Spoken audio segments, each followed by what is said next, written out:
Hello, one and all, and welcome to We Are Not Wizards, where the magic isn't real, but the D&D is. Let's say hello to my most amazing and most outrageous outlaws. Woo! I'm excited. All right. Finger gun going. The finger guns is a underutilized thing, and I feel like we're bringing it back hard.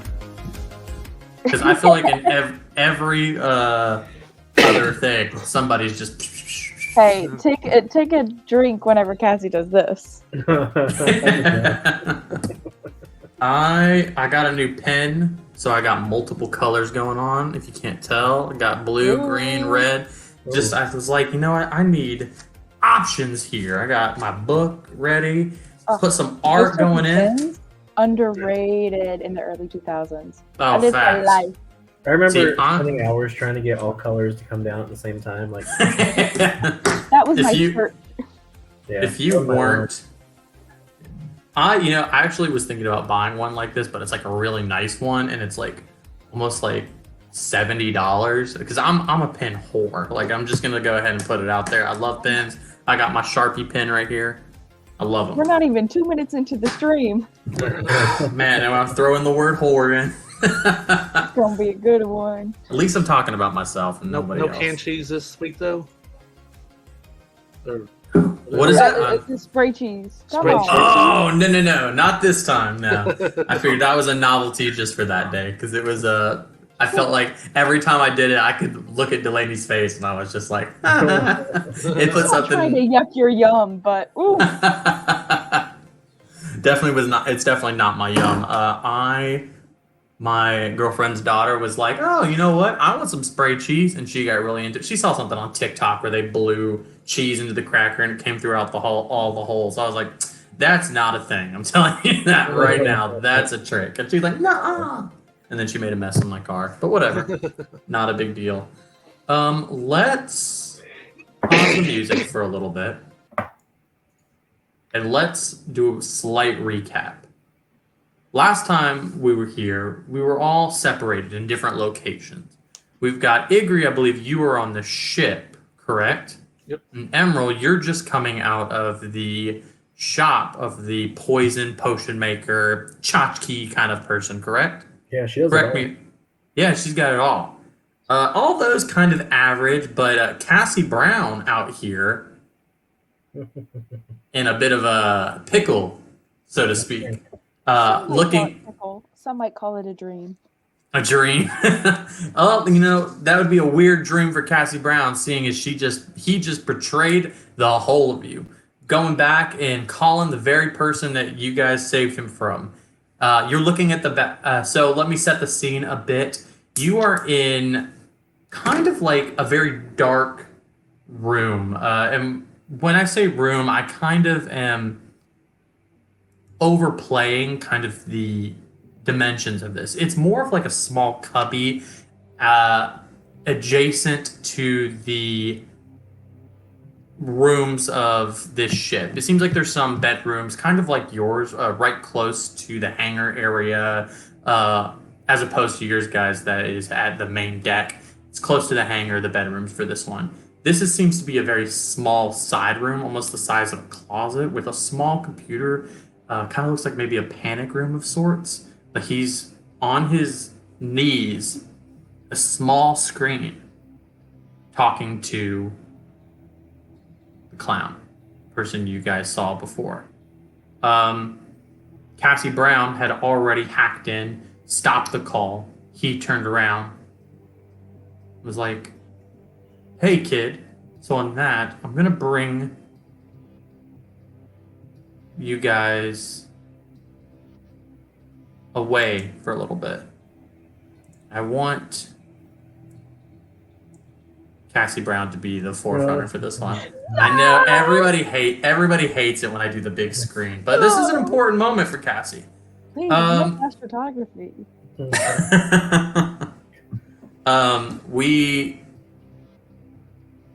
As he's turned around, he's looked at you and he says, hey kid, what is the first thing that's going through Cassie Brown's head?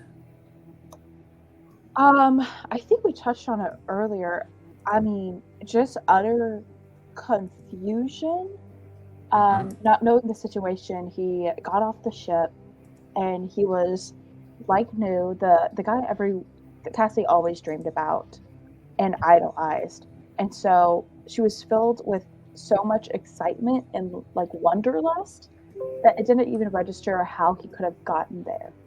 With minutes before, he was still looking the way he did, Of course. convulsing on the bed.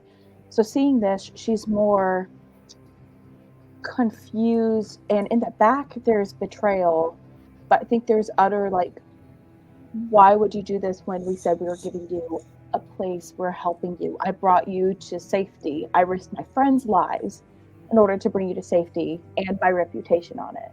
So I feel like it's more confusion, and then betrayal is more on the second. Okay.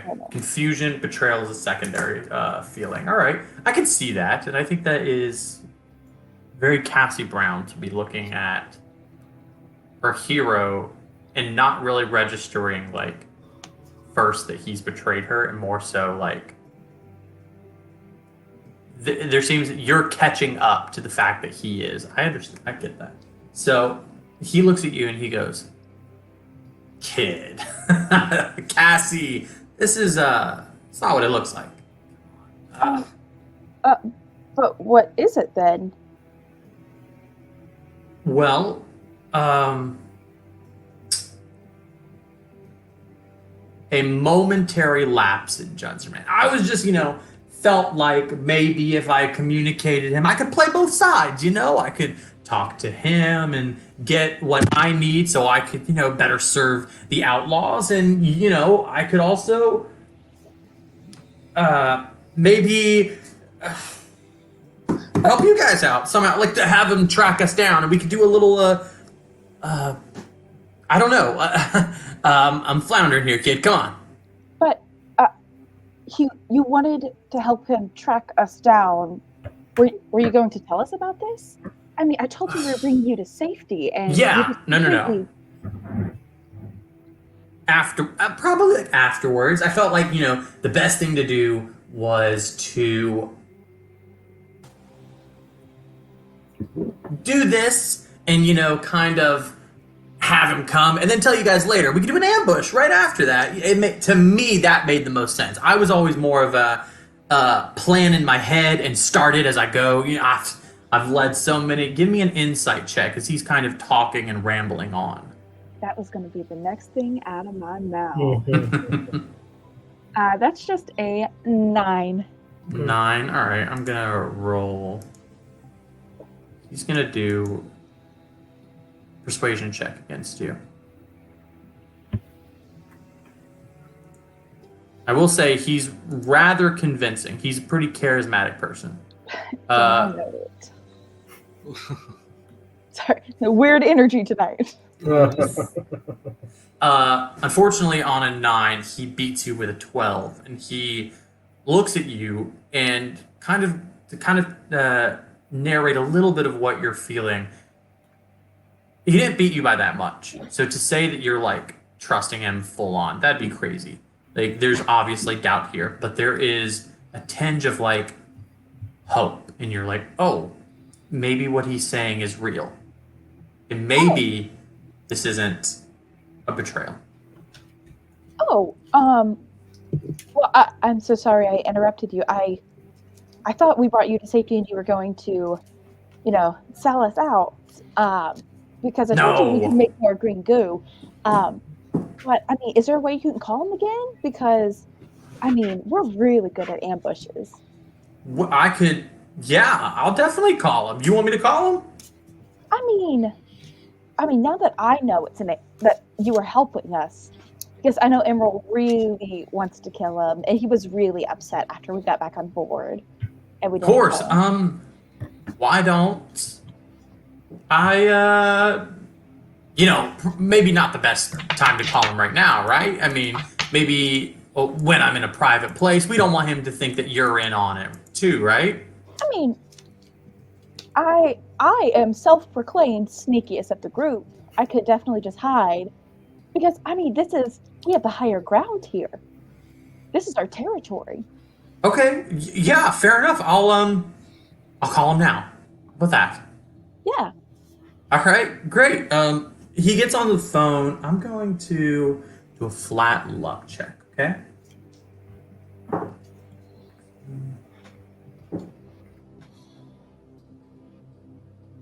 He gets on the computer, and it basically looks like it's like a FaceTime call, and you are to the left. There's no really need for you to sneak. I mean, it's a computer. You just like get out of the way of the camera shot. Um, Oh, you and I'm not hear, really trying to sneak. I might oh, throw an arm there too.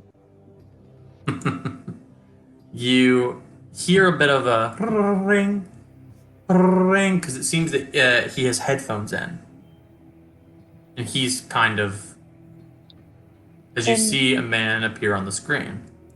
am I able to hack and get in, like, be able to hear it? Kind of like a landline, you would be able to pick it up and hear the conversation? Give me, huh? The PAL has some computing ability, and we've already seen that you have some sort of ability to hack. Give me a straight. Give me a straight intelligence roll. So that would be for I don't remember what your modifier is for this one. 2. 2. Okay, just give me a straight intelligence roll. I'm going to say it's going to be against his personal one. So I'm going to say that you need a. You're going to need an 18 here. I rolled an 18 on the die. Oh, okay. Let's hope the computer does better. Oh, What'd you get? 17. 7. So close, but unfortunately, you see the clown's face appear, and you hear nothing off his side, but his lips move. And he goes, Oh, I can't hear him talk, even though he's. Oh, sorry. This is. you can Wow. see the clown's lips moving, but you can't hear him. But Brad Knightley, you can hear plain as day. Brad Wow. goes, yeah, so situation wasn't good. So you see the clown's mouth move. He goes, no, they don't know I'm here. Look, we had a deal prior. We had some stuff going on, and I feel like we shouldn't let that go. You see the clown's lips move, and he give me a perception check to see if you can kind of make out what he's saying. DC Can I- is with 8. Can I do it We'll with do it advantage with if we'll I do it with lean advantage. Ooh, do it with advantage if you lean in. The clown will be able to see you at this point. And this is purely her own. This is not metagaming per se, but she's just interested and, childish instincts. It's a 9. 9 on the die. You are able to sort of make out. You're not hearing everything that he's saying. You can make out certain things. You've never tried to read anybody's lips. You don't really have that kind of forte at the moment, but it's not something that's like completely out of your wheelhouse. You're a sneaky chick. That's just how it works. You see his lips move. It's like one word, but you can't really make it out to be. You can definitely see that there's an O vowel at the end of the word, but it's definitely a one-syllable word. He goes, "Why not? I thought we had a deal." As you see the clown's lips move a little bit, he goes,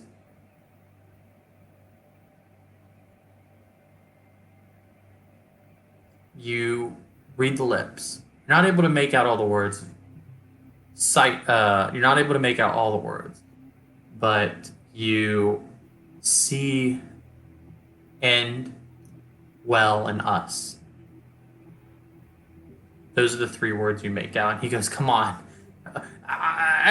you can definitely." He speaks again, and you see where. He goes, "I can meet you somewhere. We could meet." And you see him go get where now. He definitely has a longer sentence, but you can make out these 2 words. And he goes, he looks at you, and you see the clown sort of notices you in the background. He goes, I speaks jump to out. him. You jump out, and he goes. He presses on his thing as you kind of hear his voice come down, and he goes, I figured someone was in the background listening. You know, it's kind of easy when I see an arm going in, but going into the frame, that is. You, not the best at hiding. Um, so I've been told. I try really hard, though. Yes. So you do. Bring this back up. I sense a bit. He's going to do an insight check real quick. Okay.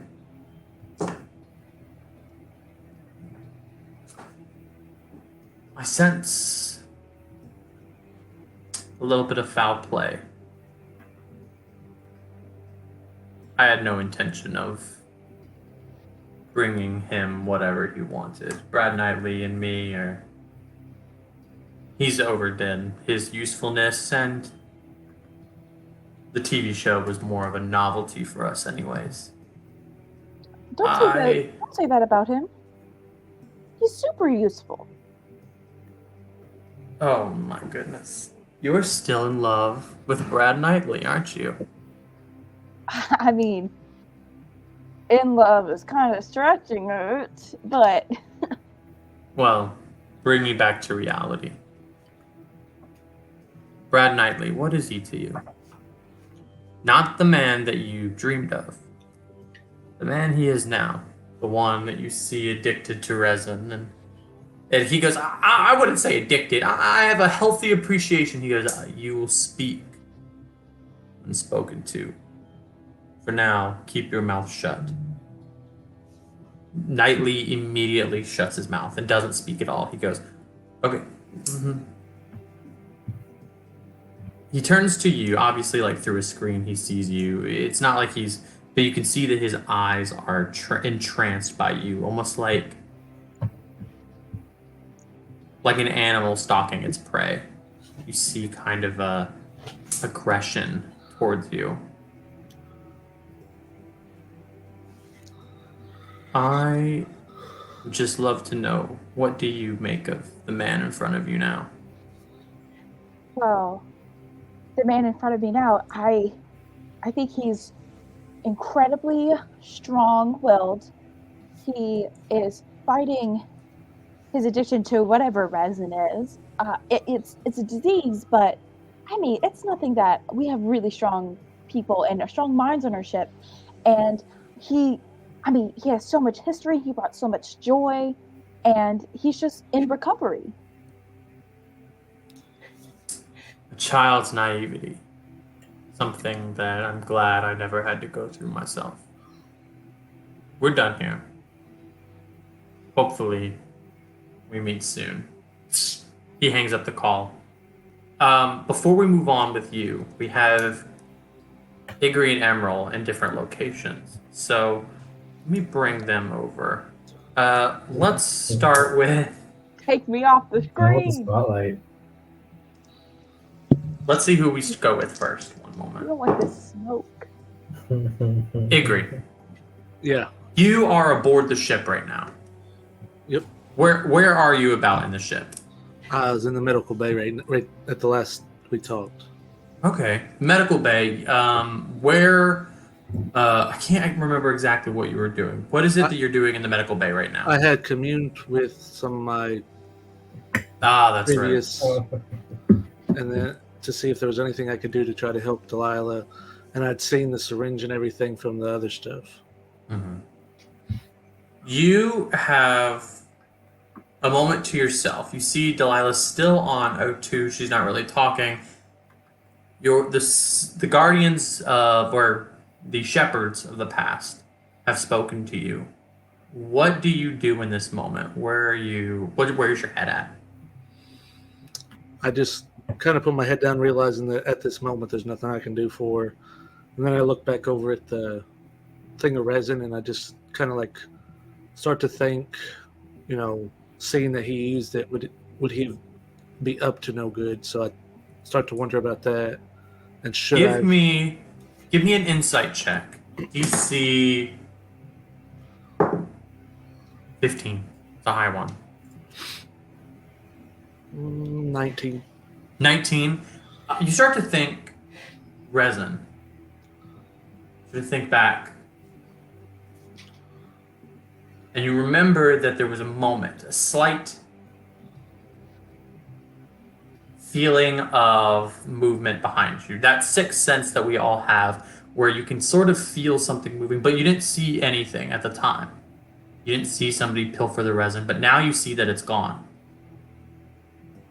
There's only one person who would want to take it. And now it's kind of obvious, seeing a man gain his youth back suddenly. Knightley has stolen it. And you know that Knightley is with Cassie and Emerald at the moment. But you don't know that Cassie is by herself. Correct me if I'm wrong, but I don't think that you saw Cassie Brown and Emerald separating. No, I was on the ship when they left here. I was actually on the ship before they left the ship, before they left that area. On that note, you said you had a 19 against my 15, so I'm going to say that that's all that kind of occurs to you.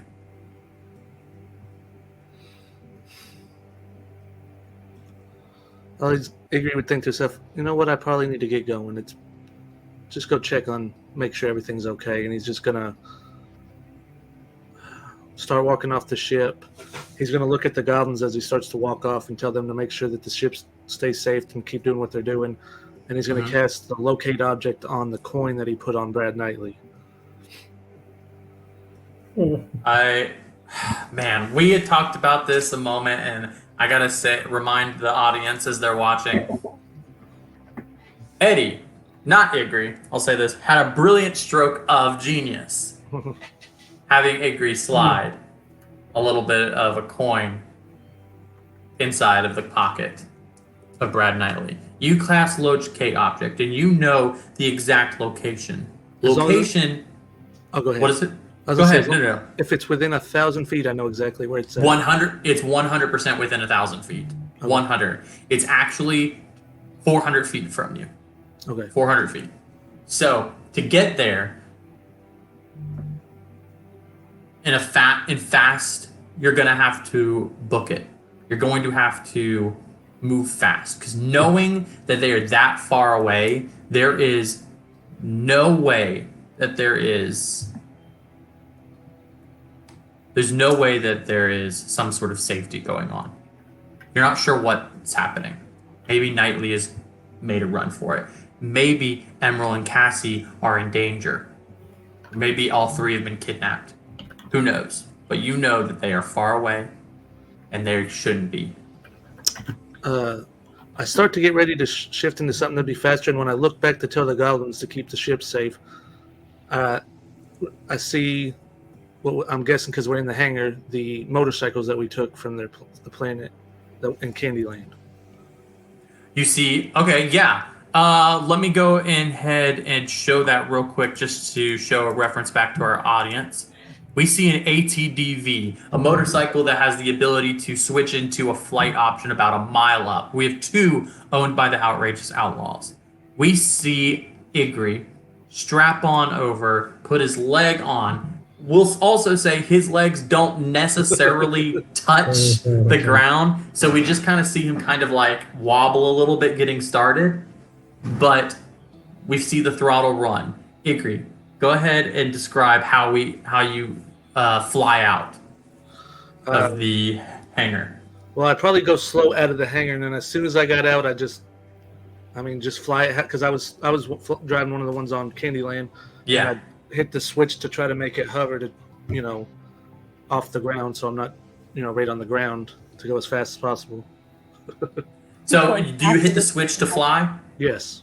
You hit the switch. As you're kind of picking up speed a little bit, you see the wheels kind of shake because you're not going fast enough. And as you pick up speed, it starts to hover and float.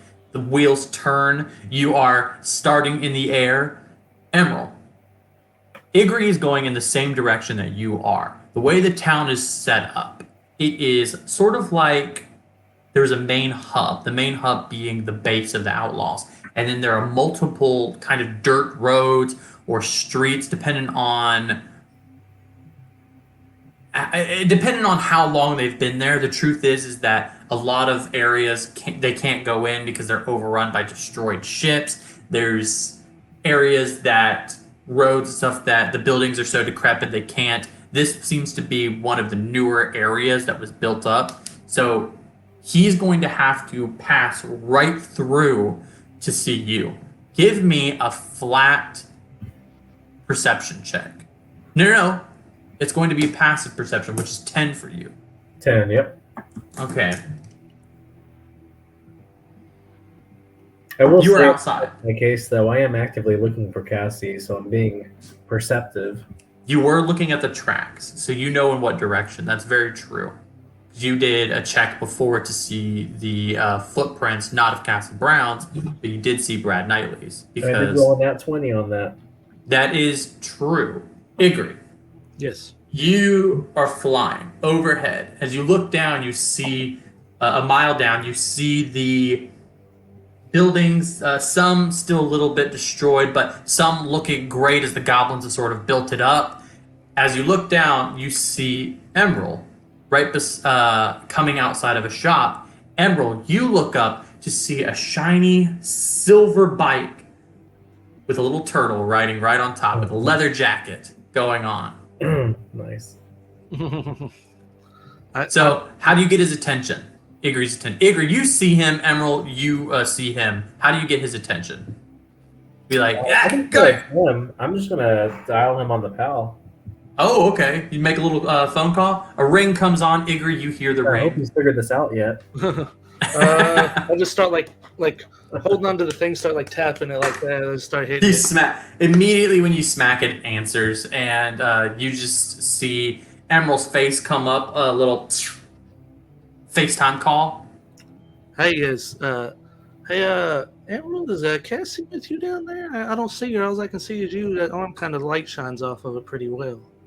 No, Cassie and Brad, I don't know where they're at. I found some tracks going this way. Can you come pick me up? Yeah, I think hopefully I'll flip the switch to try to just go down.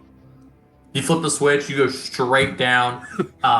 You're kind of like you were a mile up, now you're hurling down. As you get to the bottom, you hear the metal kind of bending a little bit. The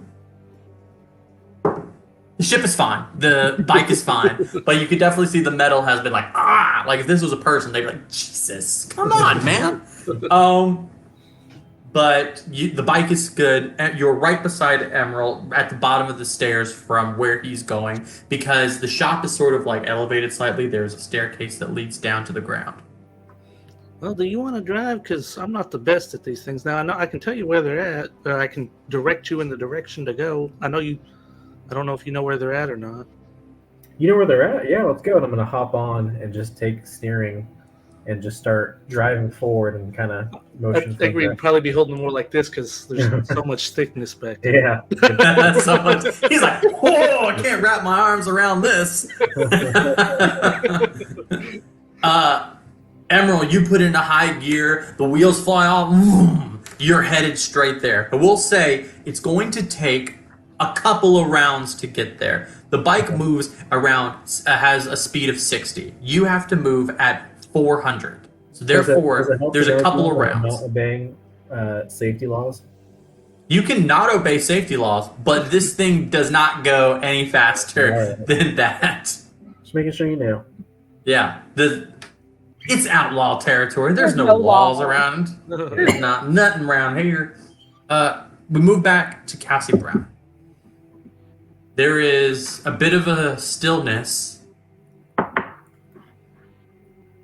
over Knightley as he takes a deep breath and he goes,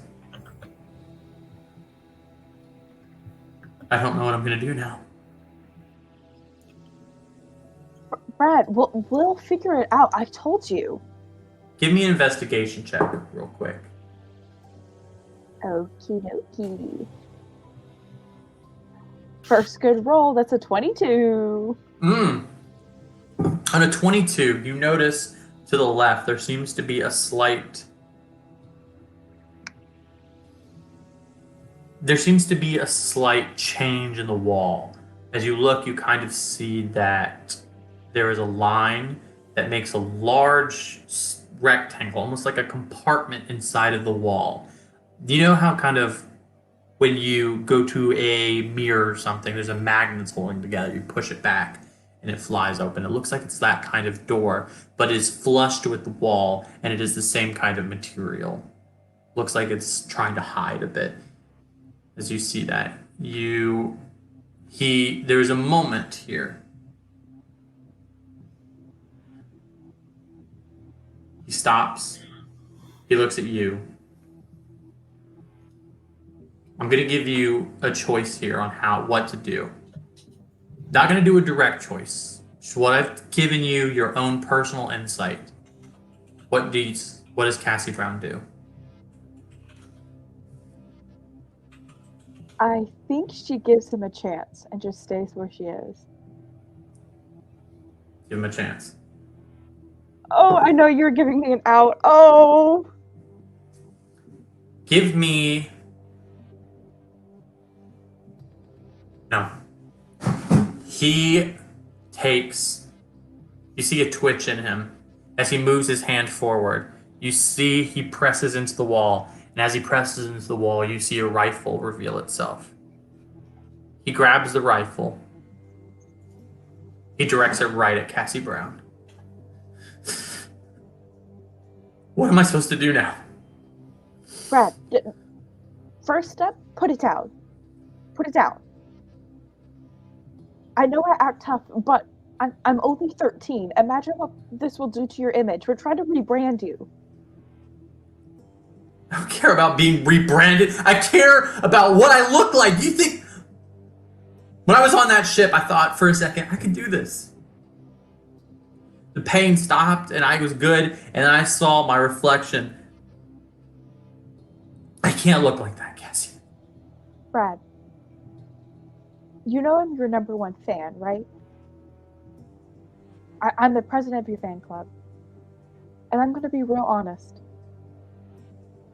Once I got over the shock of seeing the new you, I didn't care. I never liked you. My people never liked you because of your looks. It was these stories and what you've done and the people you led. It was not ever about how gorgeous you look, although there was a plus. But it was never, oh, Brad, dreamboat, boy toy of our lives. It was the captain of the Jade Vulture. He lowers the gun slightly. Give me a persuasion roll. Okie dokie. 15. On a 15, you see that he lowers the gun slightly, but he's not just lowering it, he's pulling it to the side. While it's to the side, you are safe. Okay, I'm going to put my hands down, but I'm not reaching for anything. I'm not going to kill you, Cassie Brown. I'm not going to do that. He moves the gun and he puts it right under his chin. He looks at you and he goes,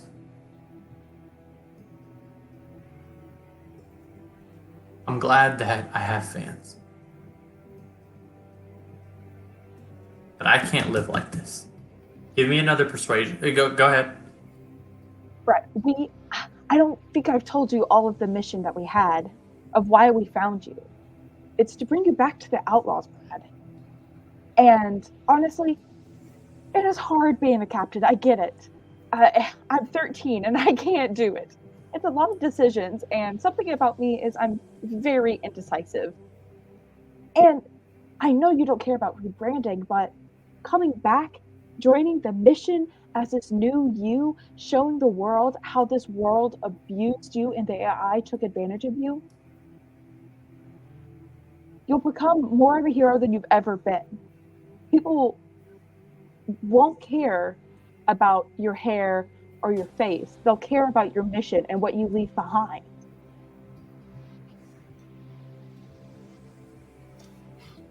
Give me another persuasion roll on top of this. We'll note the gun is right here. It's under his...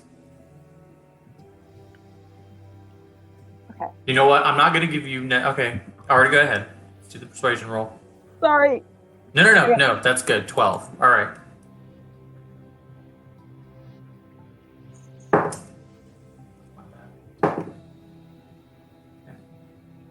I will say, thank God that the dice popped out. Because I rolled 20 and it went pop and landed right here outside, and I was like, oh, I can't take that roll, unfortunately. Yeah. That's the rules, people. You rules. Chad makes up his own rules, and I like them. I like them. Let's stick with this. He goes,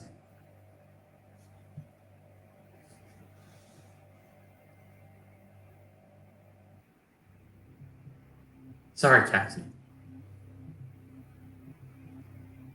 I don't think that anybody would want to be a hero. And I don't think anybody wants a hero to look like me. Can I cast Mage Hand and pull the gun away from his head?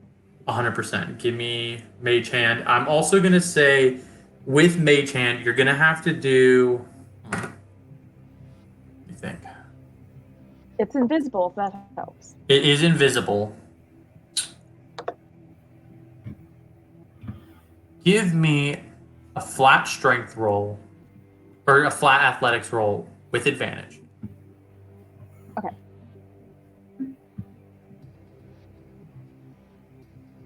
$19. On a 19, you see his finger start to pull. The trigger's been pulled. The bullet is coming. But your Mage Hand, in the last second, pulls the gun away. Fires. The bolt going straight through. As it hits, you see that it touches the small pallet, where before it was back here. The bullet shoots straight up, lancing his chin. The rifle hits the ground. Brad Knightley's life has been saved by Cassie Brown. You see him hit there, and he's got his face. He's like, oh my God! As the beautiful face of Brad Knightley now has a new scar.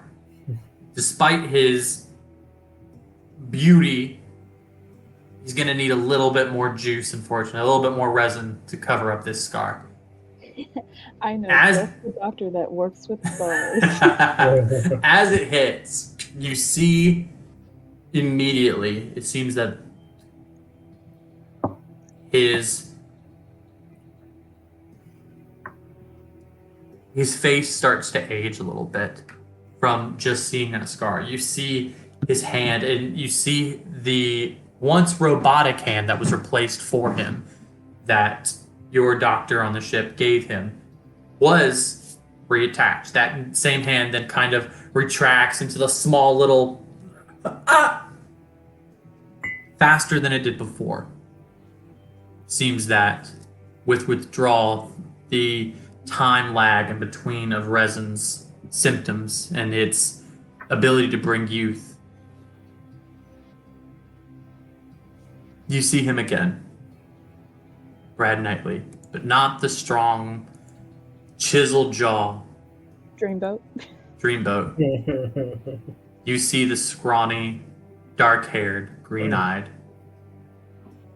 one eye missing Brad Knightley. The symptoms of withdrawal don't seem to take over him as well. He still kind of has a bit of the resin in his system. He looks, his face, meek and small. The confidence that was once there is completely dissipated as he looks at you, Cassie.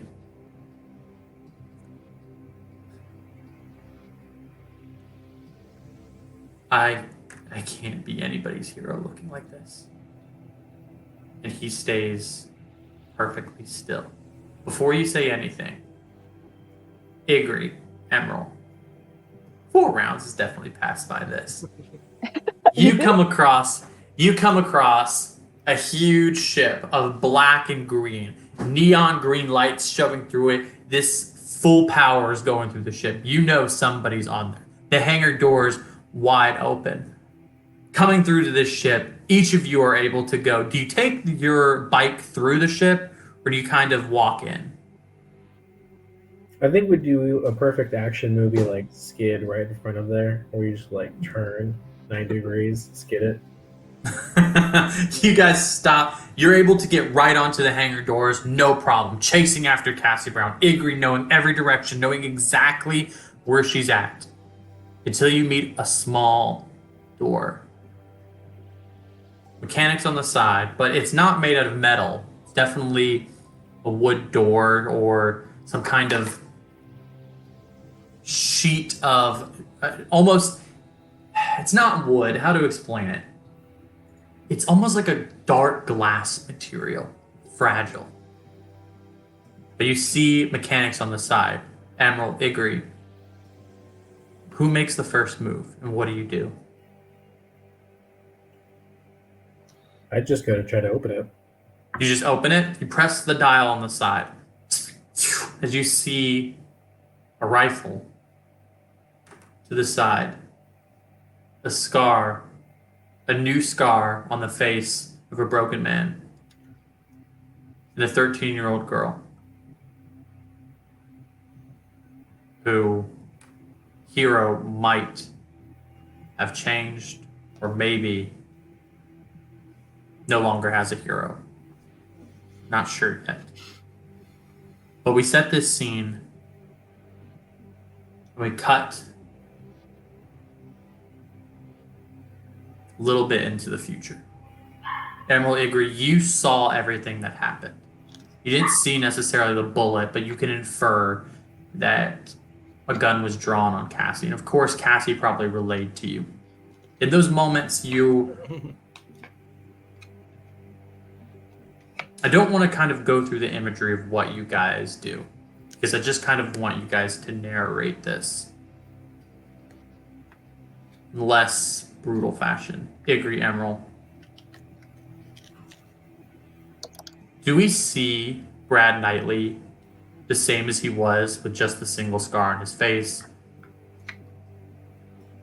Or is something happened to him in the time in between now and when he had pulled the gun on Cassie Brown? Like how we view him. Did he make it out of that hangar door okay? Or No. did you guys make... I want to say he's alive. I want to make very clear that he's alive. I know that there's a little bit of me kind of like taking a moment away from you guys, like, oh my gosh, I'm going to beat the shit out of Brad Knightley pulling a gun on Cassie Brown. No, I don't. But I'm doing that for a reason. Do you think that you would have attacked him? Do you think that he's harmed in any way? No, because I know what I would have done and not that.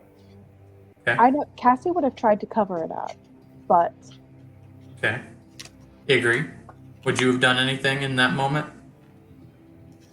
I mean, the only thing Igri might have went is just kind of walk in and like look over Cassie, if he, seeing if he saw anything wrong, and seeing the gun, he probably would have just taken just as normal, taken just like one time, just smacked him with it. He did. We see some fresh bruises on his face. We see you all within the medical wing.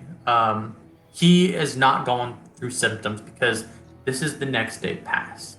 The reason why it is the next day past is because the moment that after Igri puts one right to his face, you feel a shake.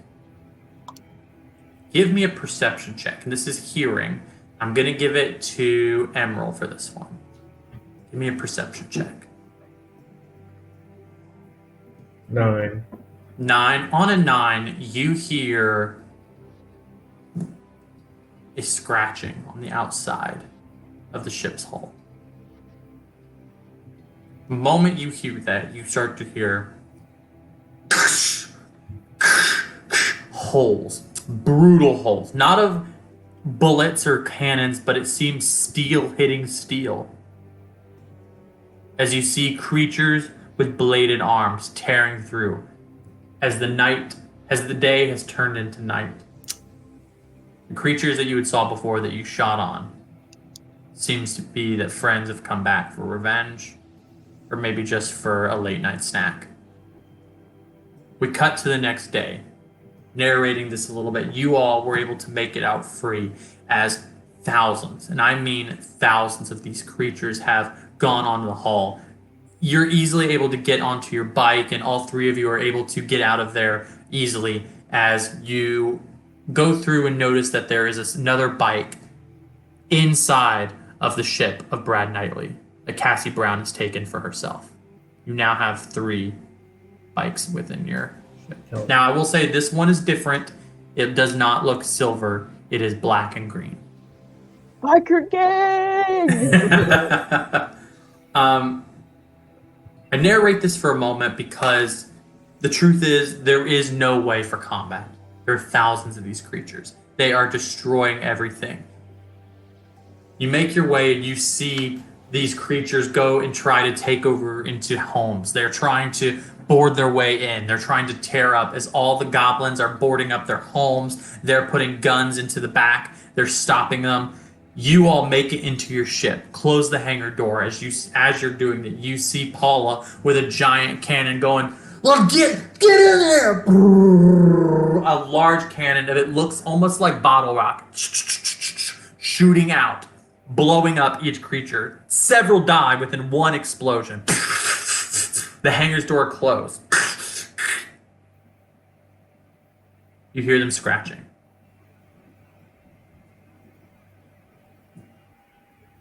The day turns into night, as I said. And then it transitions into a new day. Through the night, these creatures were trying to get through the hole, but unfortunately, the Camden's hull was just too strong to get into. There's some things that we know about these creatures just through what's going on. It seems that they only come out at night, the sun being too harsh for their skin. 2, there are many of them, and there is no possible way to kill them all without heavy, heavy casualties, not just on you 3, but on the entirety of the town. Finally, they're going to come back. There's just no way that they're not.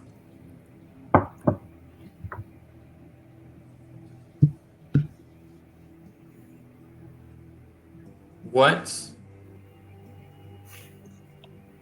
are you guys thinking at this moment? I'll say we'll start with Emerald. It is day now. As the night is turned into day, the creatures are not outside, but they will return. That's just going to happen. Sure. I'm probably wondering what the sheriff's doing, being in charge of the outlaws, and his whole base is being overrun by these creatures that he's aware of. Of course, you definitely can head there and talk to him, and that might be the first move that we do. Ikri, where is it? What's kind of in your head? These creatures that have attacked the hull of your ship and have attacked the town. I will say, you don't know if there's any casualties yet. You haven't been outside. Ikri would probably be more wondering is there a way to get all the people? I mean, just if this planet's so infested with such nasty little creatures, I mean, why does everybody stay here? What is there anything we can do to get rid? If they want to leave, can we help them leave? I mean, there's all these ships and everything. It's definitely something to investigate. I think that you should definitely do that. Cassie Brown, what are you thinking? She had very similar instincts, but the first one was to see if we can get everyone aboard this ship. We had all the goblins before, and it's just a couple of merchants to get on the ship and get out. But if Ikri's taking the lead on that, then she would probably go and try to see like casualties and how to support the town. You know, handing Got out water bottles, stuff like that. Of course. As the hall opens, you see a town in front of you. There has been a lot of damage, a lot of metal torn off of these homes, a lot of houses that were standing, not much, but were standing now crumbled.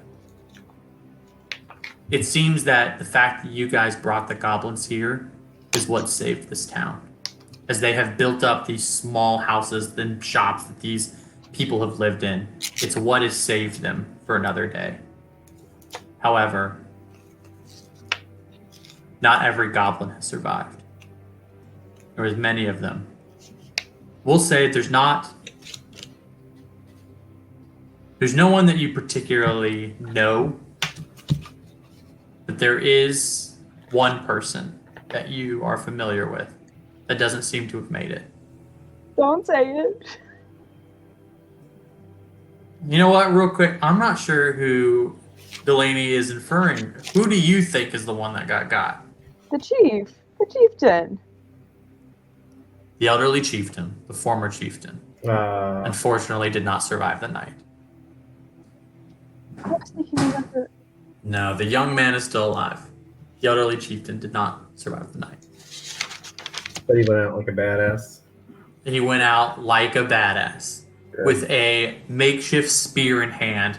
He would taken out several. But unfortunately, by the sheer numbers, he sacrificing himself to keep at bay the creatures, they were able to get in. He is the only one, but there were a couple other goblins gone. As Igri and Cassie has kind of put up, you have enough room to get everybody aboard. Give me a... Igri, you're the one that's kind of going to like do this, right? Kind of see if people are going to come aboard. Give me a flat investigation check. Give me that. Investigation. It's 13. No. On a third, 15. 15, much better. On a 15, I rolled a 7. You are easily able to ascertain the group's general feelings. The townspeople are a lost cause. Most of them are elderly, not necessarily elderly, but they are aged to a point where this is their home, and to move is asking a lot. As you talk to the goblins, there are definitely some that are like, screw this planet, let's get out. But there are others in a similar fashion going, no, we can't leave. But unlike before, the few are very, very outnumbered by the mass. Many do not want to leave, but they will come on your ship for protection because they see that it is the safest place. But the goblins will not leave. Well, I guess the only thing we could really do is just... We'd have to try to figure out a way to make their house, help them build stronger and maybe better weapons. But there's still so many of these things. People are going to die. They're going to keep coming. Igor, this is something you know. Cassie, you are giving relief to these people, handing out water bottles, trying to help out some of the wounded. Of course, this is not your forte. You're the sneaky chick here. Screw Igri and his sneaky boy status. We're taking it straight to the streets. Alleged sneakiness. Pass without a trace, my ass. You see that the townspeople, the goblins that are wounded but not dead, and definitely are in a better place now. They look towards you. Give me a straight insight roll here. Keep saying a straight insight. Just give me an insight roll. Slay. Nat 20. On a nat Nice. 20. Okay, Here's what I was going to give you, and I got to give you more. These people are not going to leave. They're not going to be bent, but they're looking for a hero. They're looking for someone to save them. On that, I'll give a little bit more. It doesn't necessarily seem like they're wanting you guys to be the hero. They're looking for someone to step up. That's it. Emerald, you were wanting to talk to the sheriff, Mm-hmm. Sheriff Law.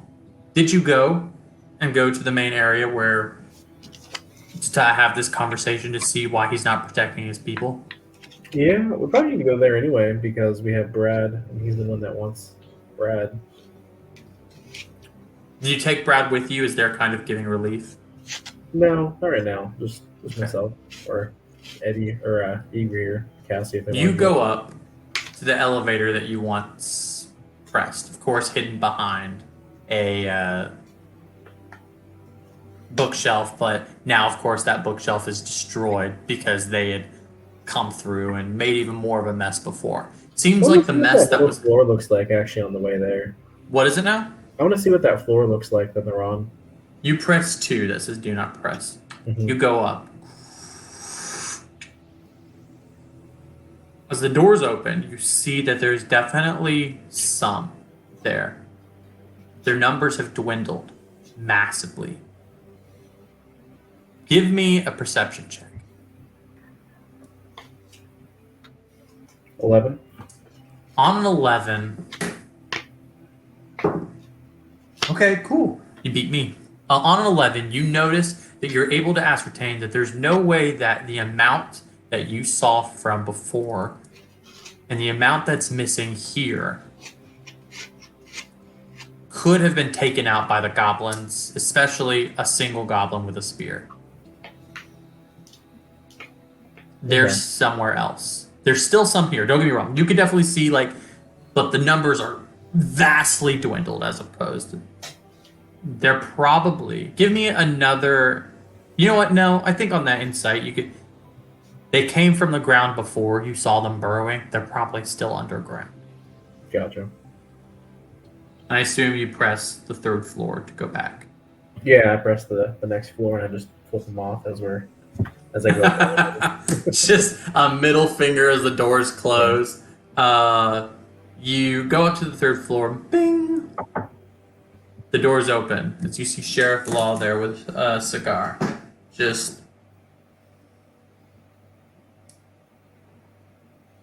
And to the side, you see his smaller, more energetic, and I think more well liked by the group's younger brother. Tweak, yeah.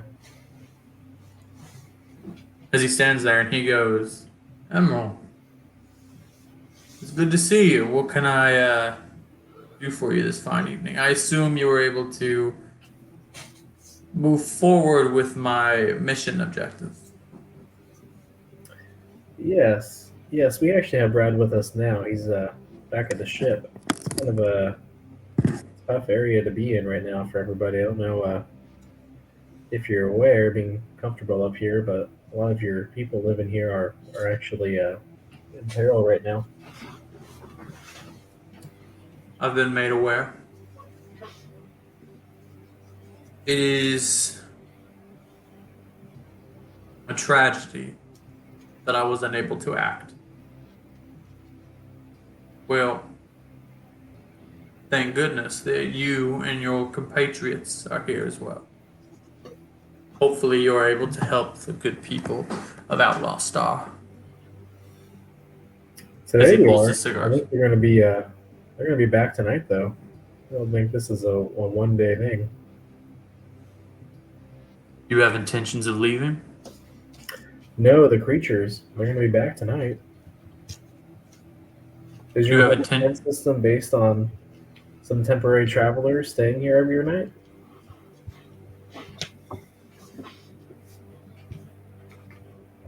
Unfortunately,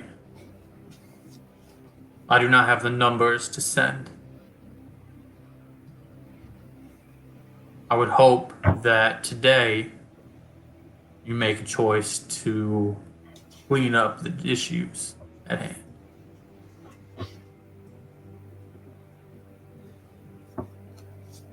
Give me a perception check.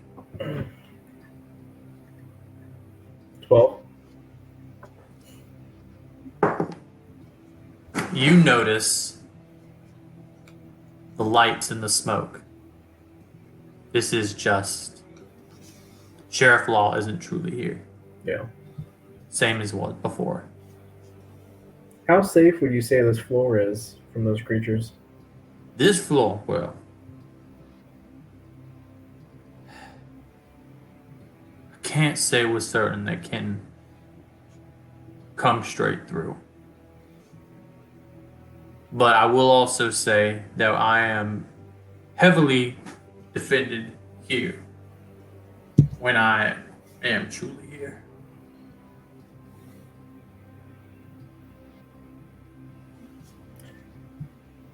Why can't the people that live here use this floor then while we try to figure out this problem that you're having?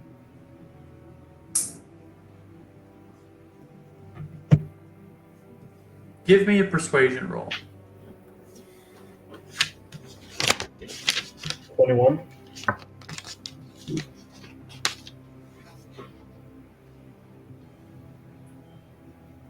Unfortunately, the amount of people in the town in here would not be able to fit. I would like to help, but I just could not. I will also say, however, that I have sent some outlaws to understand the situation, especially the new recruits that we have. They are all out fighting the good fight. There's just no one that we could send here. I sense this is not the answer you'd want to hear, so I'll ask you to please speak frankly.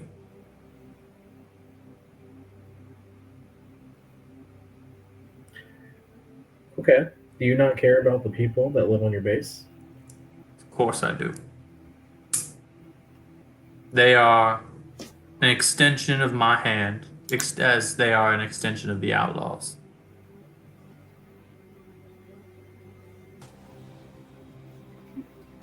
You seem pretty comfortable where you're at right now. Will their safety not warrant you being here? Emerald, I have a job to do. My job is to take down 3 of the most malicious entities in the galaxy. And Of you're course, the army. Let everyone that you have work for you die on your hand. I have more.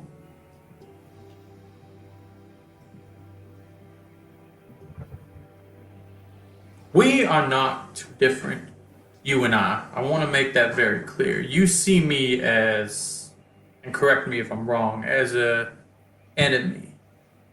Of course, I sent you on a bit of a goose chase. Chasing after the cam did not give you all the information before. Now, it seems if I'm leaving my people here to die, but that is not the truth. I want to make that very clear. I have directives I must follow.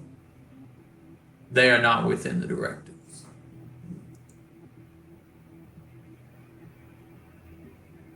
Emerald, you believe that you understand what it is to have a mission, to have a directive. Also understand how difficult it is to circumvent what has been given to you. Give me an insight check here. See if you understand what he's referring to. I think I know what he's referring to. We'll see. Okay, you know what? Then let's take away from the roll. Well, What does 16. Emerald think he's referring to? I think he's referring to a paladin's oath. What was your roll? 16.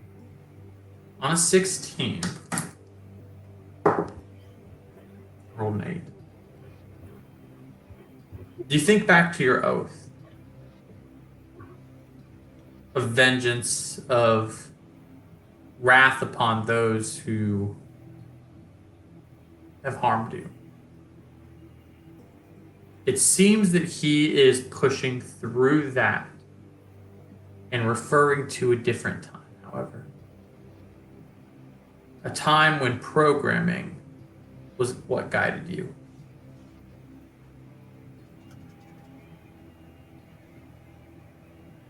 He seems to be referring more so to the fact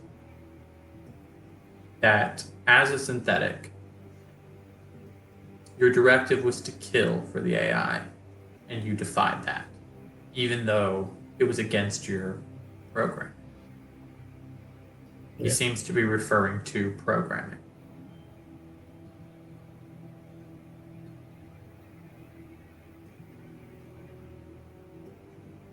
Outside of this, however, let's kind of take it back away from this. I see some thoughts going. I see Eddie's writing notes. I see Delaney's jaw dropping. I see Greg's kind of gears moving. What are you guys thinking hearing this? Obviously, this is a bit metagaming, but I want there to kind of be an open dialogue at the moment as we hear kind of him talking about this and the insight roll, hearing that. Old Law just seems to have a lot of insight on us. Okay. See, Let's the move- First thing I thought was Go ahead. who is above him? Directives from who? Programming from who? That's the first thing that went through my head. Smart. Agree. Don't trust Or him. Eddie. Apologize. Eddie. I see both the names and I have to be like, Igor, no, Eddie. It's hard to like. Go ahead. Probably pretty similar to Delaney, just like who's he get his orders from? Or does he, just make things up as he goes? Sounds like everyone's got thoughts going on through their head. I like that. We cut back kind of away from this, a little bit of a metagaming moment, but I like it to hear. I like the audience and I like everybody to sort of hear Sure. what's going on. But Emerald, he looks at you, to get the ideas flowing. Emerald, he looks at you and he takes a puff of his cigar. As he looks away, he looks back at you and he goes, I have directives I have to follow. However, Emerald, you seem to have already broken shackles that were placed upon you. I hope, as he kind of like rolls the cigar away, the ashes falling down, he goes, though I cannot place it into words, I hope you make a decision that I would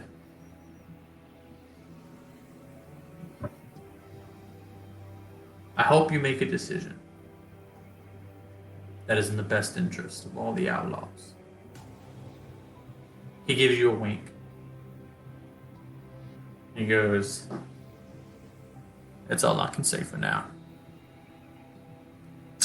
He disappears as you see that the illusion is faded, the smoke kind of fades away, as you kind of see that the fake smoke seems to be part of everything going on. Hey, wait, goddammit, what do you want us to do with Brad?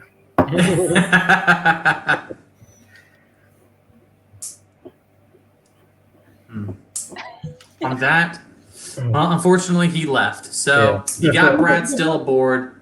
He didn't talk about the mission. Maybe he was pushed away. You know what? Give me an insight roll. Give me one more insight roll. Ooh, 7. 7. Man, I'm rolling garbage. I rolled a 4 right here. So are we. I can't even show you because it's like I can't prove it because of course I can bring the die up and be like, oh, it was a 8 or it's a 10, but that is what I rolled, a 4. He winked at you. I think that Ooh! he winked at you, and he didn't tell you what you're supposed to do with Brad Knightley. Maybe purposely. There's been a lot of feelings towards the sheriff. In this moment, I want to be perfectly clear with his intentions. It seems that he is saying less and doing less because for some reason he cannot act. But he's hoping that maybe you will. I got that. Or maybe a very similar reservation that we had with Ava on our ship. He can't talk. On that note, Before I leave, though, I'm gonna hit his desk a few times and try to find extra cigars, like compartments. you hit it. There's definitely a couple cigars in there. Yes. You grab a couple cigars. You're able to go. In my items. What are we at? You have 2. I have 11. Cassie Brown has 11 cigars. Christ. Sure does. Man. And she's I got should- plans through them. Yeah. Man, and I regret giving a 13-year-old cigars. Just to be fair. I'm out. Like, I thought, like, as you were stealing cigars, part of me was like, man, she's 13, but I gotta give her the cigars. Yeah. Hey, just because she's steal them doesn't mean she's gonna smoke them. Yeah. If the AI doesn't kill her, lung cancer will. We live to be happy. Yep. We live for a good time. Okay. On that thought, I'm gonna kind of force you guys to come together. The night has not fallen. Night will come soon. There is some options that I've given you. I don't know if you guys remember, but I'm not gonna tell you because I want you guys to I want you guys to decide what you want to do. You're aboard your ship. You all can go. I'll give you kind of one more kind of extra action. We'll consider this a long rest. You guys can all go talk to people, but night will come, and you have to be prepared. Where do you guys go? Not only to be prepared, but also you guys are going to have to meet to come together to make a plan. Do you want to make a plan first, or do you want to go do side business first? Maybe meat sort of business can be determined by that. Okay. Where do you guys want to meet? You want to go in the hangar? Do you want to go to the main deck? Probably Just the in a hangar. bedroom somewhere? Where do you guys want to go? Where? Maybe the hangar. Okay. You guys go to the hangar. It's Your not like ship's a- still there. We're not trying to be like secretive about it. Yeah. Maybe You guys go in the invite hangar. the chieftain, like the young one, too. Okay, cool. No, Yeah. It's just me. If you guys want to or not. Well, that's good. Yeah. Do you guys want to? Do you want to bring some people here? There's definitely townspeople. This doesn't have to be a conversation with just you three. You can have insight from other people that you trust, or not even trust, people you think that might be useful in this. So, who would you want to bring if you brought anybody? What I about really Pete? want the doctor and the explosives goblin. Okay, so both of them, they're going to be there. Do you want the chieftain? Yes. Got it. Candle shop? You guys want? Oh, you want the candle shop girl there too? All right.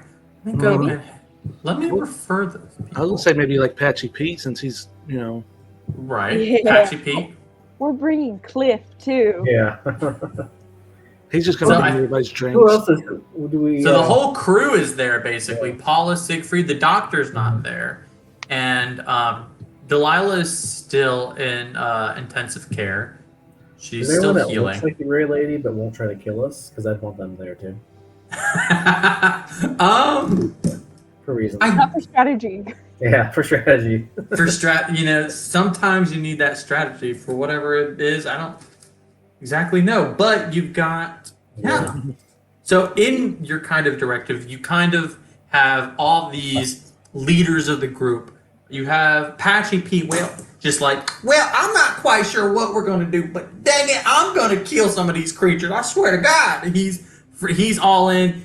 You see kind of like arthritis has taken hold both of his spine and everywhere else.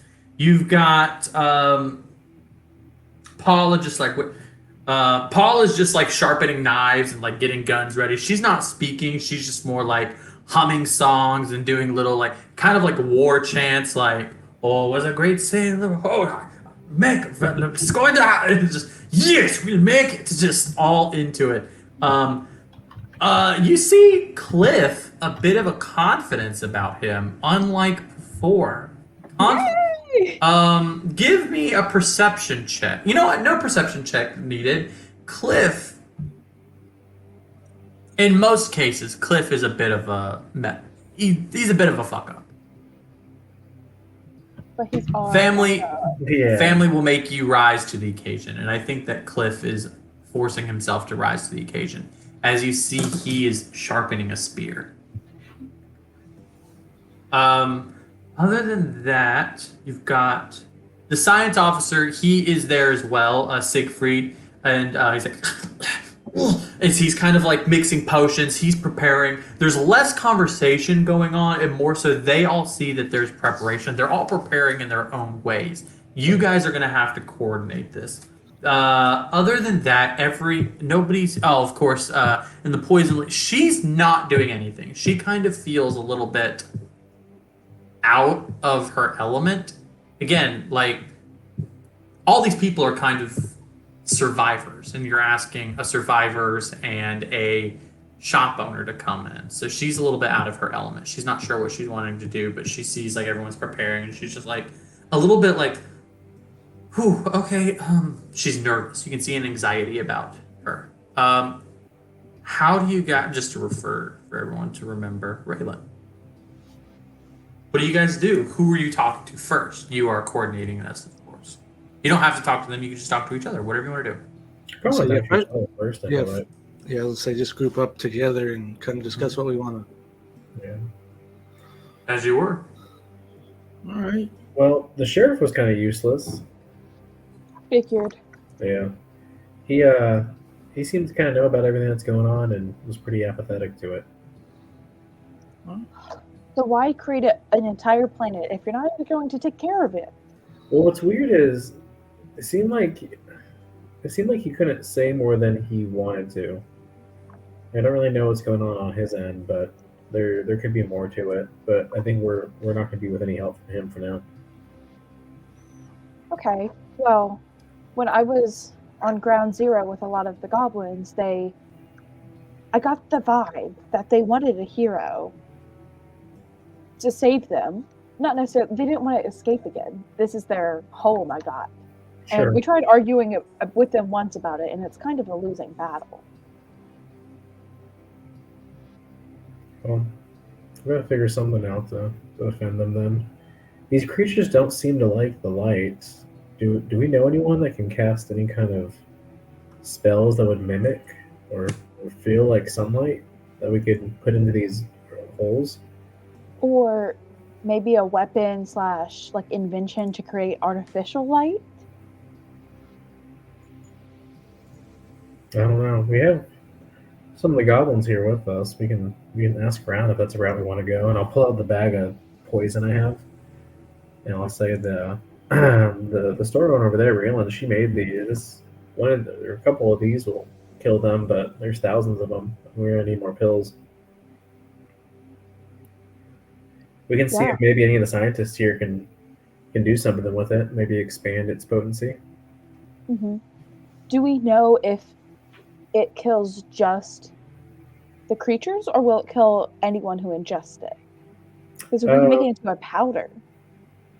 Yeah, she kind of had like a formula for it, like 1 for creature, 2 for bigger animal, 3 for rad-sized humans. She kind of gave me a You could just say regular humans. That's okay. yeah. That's just the analogy she used. Okay. Yeah. Um, What about you, Igor? What do you think? Well, we got a ship that's got a cannon on it. We commandeered another ship that's got a cannon on it that we fought. I don't know if the Jade whatever crap thing over there has any cannons, but they Sure. could. Yeah, sure.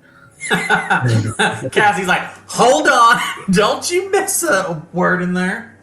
I'm not sure if his ship would have, and he could take somebody with it, maybe try to, and we could just kind of hover off there when they come in, just get everybody out of the town. I mean, we might do some damage to the town, but just start blowing them up with the ships. Do you want to know the assets that you have available on the town that, like, the ships that are available to you at the moment? Yeah.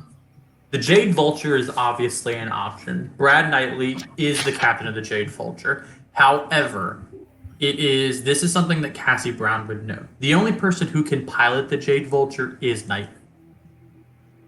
Okay, It seems that his genetic signature is what is linked to the ship. It's not a key. Can we get So someone to if I cut override off that? an arm, I could pilot it. No. If you can we get someone to removed an override arm, it? yes. Okay. Override it. It is an option, but Or we trust It him would to be take- a hero. trust him to be a hero. How much signature do I need? Damn. It is his genetic signature. Have him spit in a cup. Come on. Yeah, that's what I meant. I'm not sure. How much do you need? Let's see. Like how a diabetic takes their blood sugar. Yeah, exactly. Okay. You're going to need a substantial amount of his genetic signature. It doesn't seem to be that it is just like blood. It seems to be more so that it is a combination of his natural DNA on top of the fact of his brain. His brain gives off a very particular signal. He has cybernetics in his brain as well as his own genetic signature. So he would have to go. However, the rest of his body doesn't have to go. If you wanted to, that could definitely How long take would it the head take off. for Patchy Pete to overwrite it or rewrite it or get Eve That- to do it? That's definitely something you're going to have to talk to Patchy Pete about. He might be able to. He is an expert on ships. She is also an option. However, she has constrained herself and she may not allow herself to leave that room until you all have a conversation with her. You don't know, but she has trapped herself in that room. She is an option, however. Here's just an idea, because it kind of worked earlier. Now, I can't do it for something like this and go away, but what if we put just a tracker on his ship? Let's see if it becomes the hero that you believe he is, Cassie, and see if he'll save this town or if he'll flee and run away. If he gets into orbit, an object finding spell is not going to work. He's No, gonna be I too mean far. like technology type. Oh, tracker. technology based. Okay, somebody definitely has the knowledge to be able to make that. You have people here who can do that. I knew definitely. Yeah, I wouldn't be able to find him then. No, I Well, mean, I know I say a lot about trusting him. if he goes, But we were really sneaky, so maybe having someone there to watch over him might be good. He's having a little bit of his self confidence issues lately. It'd be tough. I get it. So maybe someone like I think Cliff would be perfect to watch over him. well, Cliff goes, I'll make him pay for making Cassie Brown cry. No.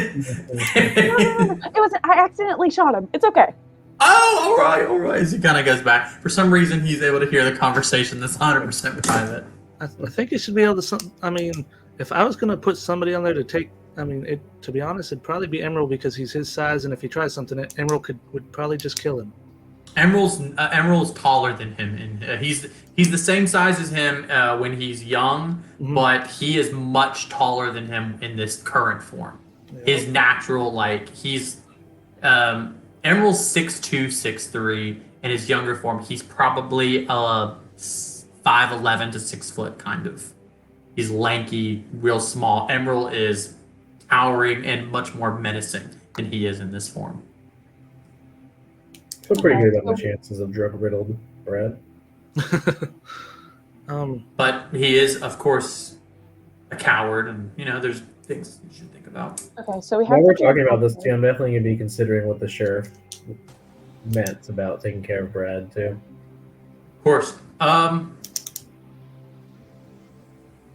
Give me an insight roll here. Cool. This is going to be Emerald to see if you understand like taking care of him. 5. 5. Maybe he meant kill him. Maybe he Maybe. meant nurture him. Maybe he meant just protecting him. You're not really sure. All right, I rolled independently for myself as to what I thought that meant, so I have my clear direction. Thank God I didn't go. He's like, oh, he wants you to. If you had rolled in that one, I was like, oh, he wants you to murder him. Like, he's like, kill Knightley. Yeah, I rolled it already. We'll see. I feel like I've given enough time to sort of discuss. Wait, what? Do you we feel have like the you Jade need a little bit Vulture. more? Well, we need to. So we have the Jade Vulture, the Armada. The Well, Armada you is can not an tell what option. would- Oh, okay, yeah. That we have. The Armada is not an option to you. The Armada, nobody who has ever flown the Armada is here, but it is on the planet. Okay. On the planet also is the Cardinal and the Dove. The Cardinal is a large red ship. It is a fighter ship, and the Dove is a white ship. It seems to be. We're like one. They're definitely both fighter ships. One seems to be made for fast speed. One seems to have a lot more weapons on it. The Dove has a lot more like artillery and guns, where like the Cardinal seems fast. You do not know anything about the Cardinal or the Dove, and you're not sure if you can pilot it. There's no information. The Armada, there's no one here who has ever flown the Armada, so you don't have the keys, essentially. And it is incredibly difficult to hotwire a spaceship. It's super difficult, unfortunately. It's still an option. If you guys want to do that, you definitely can try, but it's very difficult. And you don't know anything about the Cardinal Doves. The Armada is like times 10 of your ship. It goes way slower, but it is massive in scope.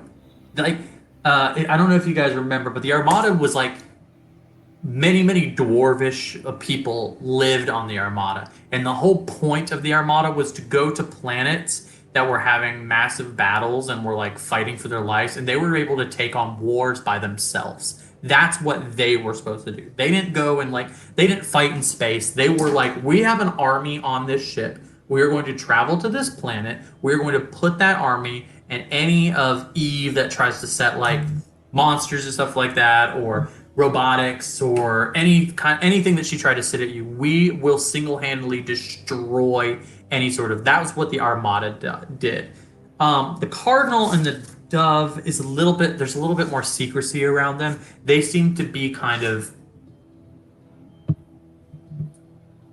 It's hard to really get any information out of the Dove and Cardinal. The only thing you know is that there's not many survivors that have seen either the Dove or Cardinal face to face. You don't really know what either of them look like.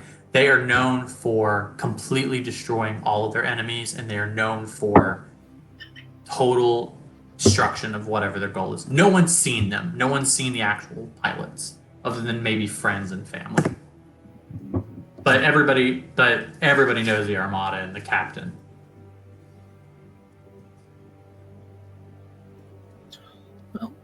So, well, are we in agreement that Emerald goes with Brad and they use I'm guessing the Jade Vulture has weaponry on it? Jade Vulture does have weaponry on it. It does not. It has similar weaponry to yours. It moves faster, however. Okay, but he could like hover in it though, and just kind of turn and shoot with it. Yes. Yeah. So, Cassie, I mean, you're the captain of this ship, so you probably fly this ship. Either I can take the ship that we commandeered from the Candyland Air Force, or I can be part of the ground force. I thought about just having Tex go down, getting the best people we have, and give them the best weapon we can on the ground. Tex is an option. It's not someone that we've talked to. We'll say, you know what, just to give a little bit of background of what he's been doing after you sort of going on, he did his regular rounds. Tex has been going around the ship, making sure people are safe, helping if they need help, but he's been he's been patrolling. He's like a cop on patrol of your ship. That's what he's been doing. That's what he does. He's a security bot. Yeah, I mean, Tex arming the goblins with, modern weaponry will absolutely help our chances. I mean, we can take out the bulk, but there's still going to probably be some that get past us and into, and they're going to need some way to protect themselves. I mean, we could put them all on the ship, but if they're down there and just can wipe out all of them or as many as possible, it's going to lower how many can come back the next night. Well, how about we talk to Tex and the chief together and see if they can, well, one, bring them to safety up here, but also try to see if any of them want to fight. Yeah, Yeah, I'm sure some would want to fight for their new home. and No Paula, one- may be able to help too with all the weaponry she's got. I don't know if She has. I will say, Paula has made shift her own weapons. She doesn't have like an armory full of weapons. Hers is more of, I have my own personal weapons that I have made myself. She's got big cannons that she can operate. She's got big guns that she can operate, but she can obviously make stuff for you guys. And I will also note that Igri now has a weapon, a shoulder cannon, that going to Paula, she could attach for you. So Paula can definitely help with, creating new weapons, which we can, if Raylan's interested in the fight, help, because, I mean, she's kind of a scientist, to help her, mass produce whatever she's doing. She's pretty savage. She's the one that came up with the Was she- poison, actually, for these creatures, too. she could work with, I think his name is Ziggy, Yes. try to make explosives. Oh, Siegfried. Siegfried, okay. Yeah, he goes by Siggy. Yeah. I mean, we could put them together. They could surely come up with some stuff that could, if we could find a way to drop it down into the holes that they burrow out of. But we don't want it too close to the town because don't want to blow up any houses. Yeah, maybe have our scientists see if she can make any kind of artificial light they have down there, too. Yeah. Should we just go talk to all these different people individually, see if they're on board with our plan? Yeah. Do you guys all individually want to go to people, or do you want to go as a group? How close are we tonight? Like, are we in a hurry? It's probably around noon. Nightfall comes around. It seems to be, it needs to be total darkness, so around midnight. So you have time. Oh, I think we can go as a group. Yeah. That's a long So time. where do you guys go first? I'll go ahead and I'll say, just like so there's not any debate. How about Emerald? You choose who you want to go to first. You guys go as a group. Maybe Tex and the chieftain, just to get them on board first, because even if none of them want to fight, at least just get them to safety. Sure. You see, the chieftain is off with his goblins. He seems to have brought in a couple of like people he talks to. These seem to be his aides, so to speak, and it doesn't seem that around him Tex is around, but you could definitely like send somebody to go get him and bring him and like have a discussion. So it wouldn't be a difficult thing. But you bring the chieftain on. He goes, "What's going on? Do you guys have a plan? I am completely out of wits here." Tex goes and he's like, "Well, we're gonna shoot all of them. I'm just letting you know. I'm doing this." It's kind of like, let's get it. Let's go. Yeah, Tex, that's the exact right attitude we need. Actually, we were thinking, and I'll address this to the new goblin chieftain, that not all of your people are going to want to fight, and I'm sure some will want to fight for their new home. The ones that don't, do you think you can rally onto our ship for safety? And the ones that do want to fight can stay on the ground with Tex? Every goblin will fight on my order. We don't I've want made the sure that young children. I've made sure that the children and our elderly will not. But the men and women are here to fight and ready to go to battle at your word. Well, at my word, but I'm a young chieftain. I'm gonna have to go with you guys on this one. Well, we don't want to be forced people who don't feel safe or feel ready to. But first, I want to say I'm sorry for your loss. I've lost my grandparents, and I know it's hard, and especially we lost them and we knew it was coming. But hopefully getting them to safety and then trying to do a battle cry of volunteers to fight in your father's name. Thank you, and I understand. I think that there's a feeling of remorse going on, but there will be a time to grieve afterwards. I can honestly say that the call to action that I'm having to give is going to be an easy one. People here are used to surviving. People here are used to fighting. We've already started to build here. The people here that don't want to fight are still going to fight because they know what's at risk here. I don't think there's anything. I don't even think a battle cry is needed. Everyone's ready. Tex kind of grabs a little goblin. Again, Tex is huge. He's 7 feet tall, wide triangle body with a wheel at the end. He grabs the shoulder. He's like, and I'm gonna blow them up. I'll take all of them on. The goblins they're good. They're good. I got them. He kind of like shows that he's going to be helping the goblins as a protector as well as fighting alongside them. Well, good. We're glad to have your sword at the side then. And I'm gonna go out to give him like the cool guy handshake where you put the whole arm out and you like grab each other's whole arm.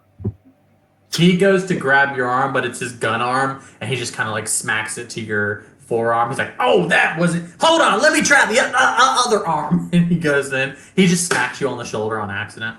No, I was hoping that'd be cooler. All right. I'm glad to have you. Tex is not what you would call cool. Yeah. We can try to get him somewhere else. They didn't. I'll practice. I'll practice. All right. All right. Well, we're on next then, y'all. I'll go ahead and help Igri. Where do you want to go? Quick question. Okay, he has a gun on his arm. Does he have any other weaponry besides that? It seems to be kind of like, lack of a better term, it seems to be like a buster cannon. It's multi-use. It does have a laser sword attached to it. Okay. I just want So he has multiple. It's like a cannon attached with a laser sword. Person I would probably go to. We'd probably go to Pete after that. Pete, all right. Pistol Pete. Pete comes on. He's like, "Well, I'm just letting you know, this ship looks like absolute shit. I've been looking around. Whoever did the mechanics on this, and you kind of hear that he's like, my people dead. Please don't be rude." He's like, "Oh well, I could definitely spit shine this. After this battle, you come to me. I'm gonna make sure that this thing looking good. Tell you that." All right. Now, are there any other ships that can help us fight? Any ships? Maybe you could fly. I'm not much of a flyer. I'll tell you this right now. I know how to fly, but I'm not good. See this eye I could see like 80% with. This eye I can't see nothing with. And when I said 80%, I was lying. All right. So About 45. About 45. So you're not going to really be much help in the fight then? No. I'm not a fighter, so to speak. I'm what you would call a man of not a lot of action. Yeah. Let's see. Yeah, but I got my uses. Hold on. Don't get wild. I saw that side eye. What I'm trying to tell you is, you want preparation done. I can make sure some people got ships to like shoot things from the sky and go, but they're not gonna be great. The truth is that a lot of the ships here I don't have the keys for. They're more spare parts that I've pulled from and they're old outlaw ships simply, and I've made a lot of bullshit ships. You know, the one I gave to you wasn't supposed to tell you that. But I could strap some guns to some shit.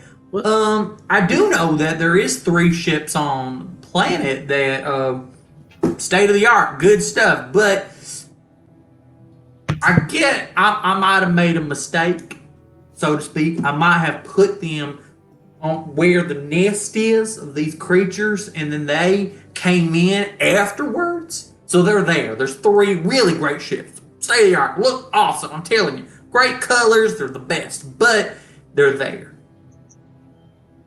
Okay. Yeah. So if you could get there, you'd have 3 great ships to just tear through it, easily tear through quite a bit. It'd be an option for you. And you said you had some spare parts on some other ships, right? Yeah, I done torn lots of shit up. Do you have any extra weapons you can put on our ships? Well, I could definitely take a looky right here. I have to go out and get some stuff. If you want me to strap it to it, great. But we're not gonna have time to pick and choose. I'm just gonna have to just get it. All right, because we need them on the Camden, and we got a little ship in the hangar that we kind of commandeered. Maybe we could. What you got? It's What you got? Oh, I see that little pinky thing right there. Is that what you're referring to? it's nothing special, but if we could add some extra weaponry to it and fly it above, it could do a little something. I could do a little bit of something. Maybe the Jade Vulture too. Yeah. Not gonna happen. Jade Vulture is. Here's the problem. Oh gosh, this is what the Jade Vulture is. A pristine machine. I will not be tearing that thing apart. That is a classic. I'm gonna let you know right now. If you try to make me tear that shit up, I ain't touching it. No, I Looks mean like adding more gold. stuff on it. Upgrade. It's about time. First off, you don't try to correct the Mona Lisa.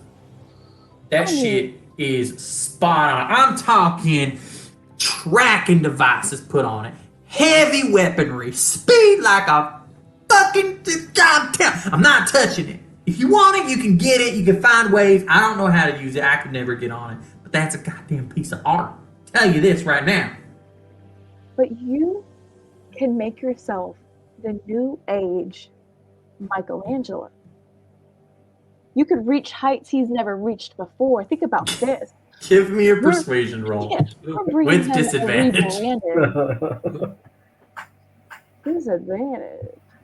No, that's not like I didn't hear a single thing about that should have been disadvantage. Oh, 7. It It was was a much 7 and a 9. So yeah. I got a 13 and a 19. I love it. Okay. Like if I tell anybody I got a lower roll, everyone's like, oh, "Okay, great." If I get a higher roll, immediately Delaney's like, "Fuck you, dude." Yeah. liar. Liar. He looks at you and he goes, "You get the fuck out of my sight, goddammit. How dare you? I'm sorry. How dare you I'm sorry. I'm try sorry. to make me?" I'm getting emotional right now. That's all I got to say. Look at the situation. We're throwing stuff at fans and hoping they go in the right A direction. man has his standards, Cassie Brown, and I will hit a child. I'm just letting you know. I will put hands on a child. And you know what? Thank you for setting a boundary. Okay, I'm glad that we're clear. This is a boundary, a boundless boundary. I've never. I will mean not to touch people- that shit. Won't touch it. I've never mean to people I took selfies with. We're good. Okay, You know you what? can take All you have selfies to with say it. is you can't do it. That's fine. You know, you don't have to make this big thing about it. You can't do it. Okay. You can't do it. That's fine. He puts up a middle finger and just like presses it to your face. He's just like, well, fuck you. Just like right there. He's just like, I could do it. I want to make I could strap the biggest gun. Sure, I believe you. I'm gonna wink at Cassie. I bet you could. Don't you wink at her. I know what you're saying. I can do it, but I'm not going to. Let's go ask someone else for help with guns on the ship. That can probably do it. Oh, hold on. You want to go ask someone else? You go ask someone else. They might be able to. We got our pick here. But I'll strap cannons to your ship. I'll try to swoop up that. I don't think I'll be able to swoop it up. I don't have time. I might be able to repair it. The little sweet sailor you got there. I might be able to do that. I'm just saying. But I might be able to strap some stuff here. I got some shit here. You got some stuff that you might be able to work with? You got any mechanics, any old ships? We got some scrap stuff that we kind of found. Oh, you do? Phased. I don't know. I'll what take it a is. look in that too. I'll go ahead and take a look in there. But I do have some stuff. I'll take a look, see what I can do. If you want that. But I'm just not going to touch the Jade Vulture. It's not going to happen. That's a pristine vehicle. It's classic. I'm not doing it. Okay, well, second question, and you can just simply say no. You don't have to yell at Okay. me. All right. Just take a deep breath if you get angry. We're going through a situation Okay. with Brad where he's really hard to trust. Understood. Do we think you can override the permissions on there where we can have Oh. somebody else captain? That's an interesting thing. Override. I mean, it is green. It would look good on me. Well, you know what? I do think it looked good on you. I like the turtle boy. I'm just saying. I like the turtle man. I've always liked you. Anyways, he rolled a 14. So he goes, yes, I could do it. Definitely be able to get in. Be able to change it. Problem is, I would first need Brad to let me in.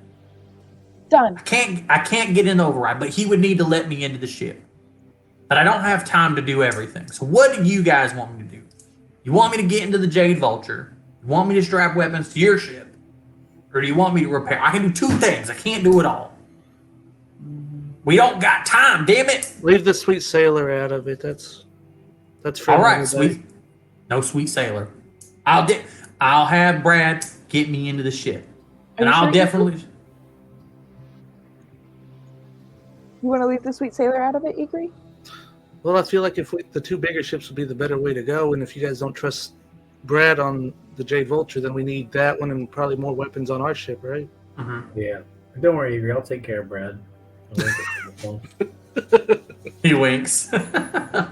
What is that, a bardic inspiration I see? What's going on? Something wrong with your eye? On that, do you guys want to keep talking to Patchy Pete?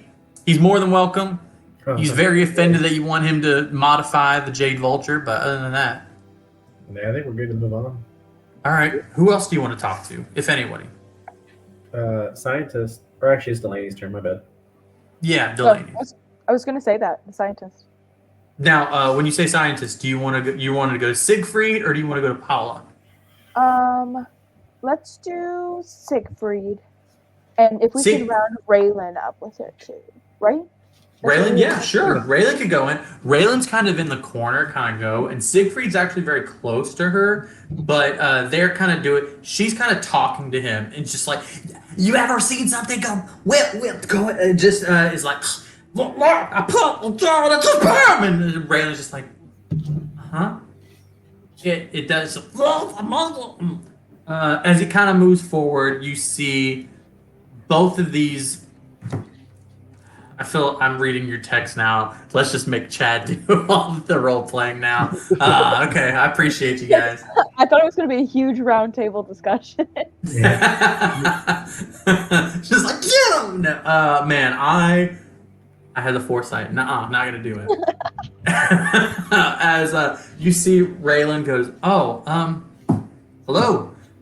What's going on? Is there anything I can do?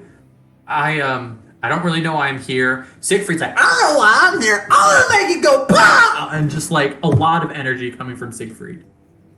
Raylan, I know I said this in passing, but you're so smart and so good at what you do. And you created these really cool things. Emerald said you created these really cool things that like to kill all of these creatures. So the idea is, and you tell me if I'm completely out of debt here, where I don't know what you can do or can't with this time thing. No, please ask. If you can pair up with Ziggy and create something bigger and more targeted. She looks down. She goes, "I think I can do it by myself. I don't I don't need to know. She's like, I'll definitely, I'll team up with the pretty horn lady. Yeah, and just is like, let's do it. And she's like, please don't make me team up with him. Like, I can do this on my own. What do you need? Just a poison that hits a large amount, or please. Well, I mean, you tell me what you can do, but it would be really cool if we have everyone in a safe place. If once we get everyone in the masses, if we have powder substance that we can just drop on them, or something targeting the hole itself. Okay, here's the thing about the poison. It's insanely toxic. To put it in a powder, you're going to end up hurting a lot of people. That's just the truth of the matter. It is an insanely toxic chemical. To do that is not a great option, but what I might be able to do is I was actually talking to the doctor aboard your ship, and she says that she has ventilators. I could maybe strap you guys with ventilators. The poison, the way it reacts, is essentially once a creature has been infected, it goes on a bit of a rampage at its final time. You would basically be poisoning a creature. That creature would then go awry and attack everything around it. So you would be putting the creatures against themselves. I can't make it in a lot. But what you could do is I could maybe strap it to a knife or some type of weapon, so therefore you could use it multiple times. Where it would allow, but it would a dart's definitely something we could do, but it's not going to be something that I can spread over a large distance. People would die. But what I could do is maybe make it more usable, so to speak. Yeah. Or what about attaching it to a cannonball? That seems like a lot. But I feel like a lot of people would die, from the explosion. I feel like if we had then the fumes that then get spread out. I like where your head's at, though. If we hit like a few of them with darts, they start fighting each other. Or on the ends of spears for the goblins. That could be an option. I could try to mass produce it and give it to them. Now, of course, if they're, the goblins would have to like stab them and run. That is definitely something. You did say blow darts. I could just, make a large amount and have them dip their darts within it. Distant. Yeah, as long as Cliff doesn't do it, because I feel like he would breathe backwards. Get it back in. Why did all of our heads go there? I was like, Cliff can't be there. Cliff's like, I've already gotten it in some wounds of mine from the past. I'm okay, though. She gave me the antivenom. Yeah, I gave Cliff the antivenom. It's okay. Please don't. Understanding. Yeah, I almost immediately understood the weak link of this group. I want you to understand that. No. It wasn't like, it's not an insult. I just think he has room to grow. I like it. Here's the Give me an insight. Give me an insight check there.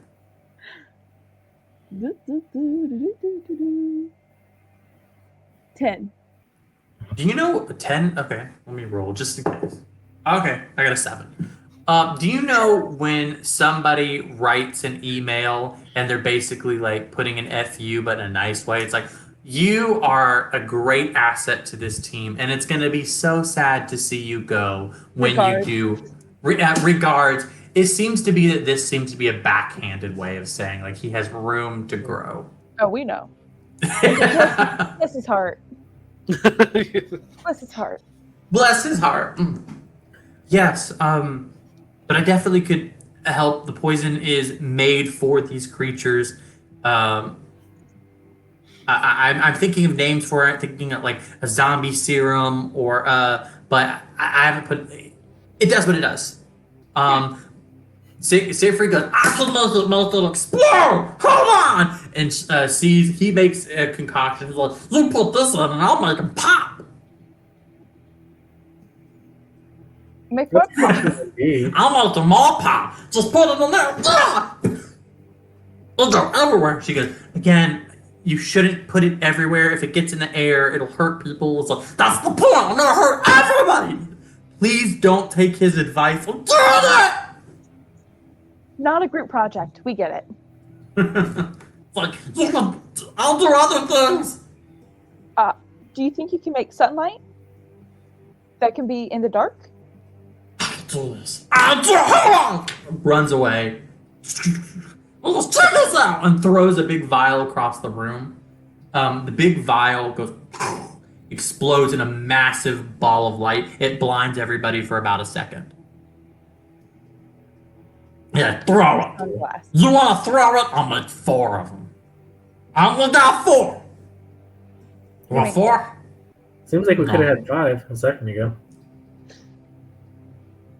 I didn't know. I didn't have the options here. You didn't tell me what you wanted. We Fourth have about grade. 12 hours. Come on, Ziggy. You can make more. I don't have the material. I only can make 4. I've never seen him so sad. So just not happy. Not with that mindset. You can make more. Ziggy, you make 4 of these awesome things, then we'll find some other stuff for you to blow up after this. I'll make 4. Okay. Hold on. Immediately makes 4 on the spot. I got him right here. There you go. Who takes them? Who am I giving this to? Can you make 4 more? No. Take anything from the ship. Hold on. It's like, I made this! And it's just like a really sharp piece of metal. It's like, what? We'll take these 4. Are you sure? Yeah, you keep that just, This is a really cool thing. and you should have it. Keep yourself safe. Yeah, I'll put it right here. You Right? think I'll motion the bombs? Ah, I cut myself. My bad. Hold on. I did it. Alright. Do you Sorry, think Emma? we should do attacks in the goblins on the ground? What is it? Oh, should Ziggy... Ziggy could be an option there. No. The bombs. They use the sunlight bombs. Yeah. You. Should we He do didn't tell attacks you... with the goblins. I think. Yeah. Yeah. Especially if they're goblin. getting overrun down there. Absolutely. Okay.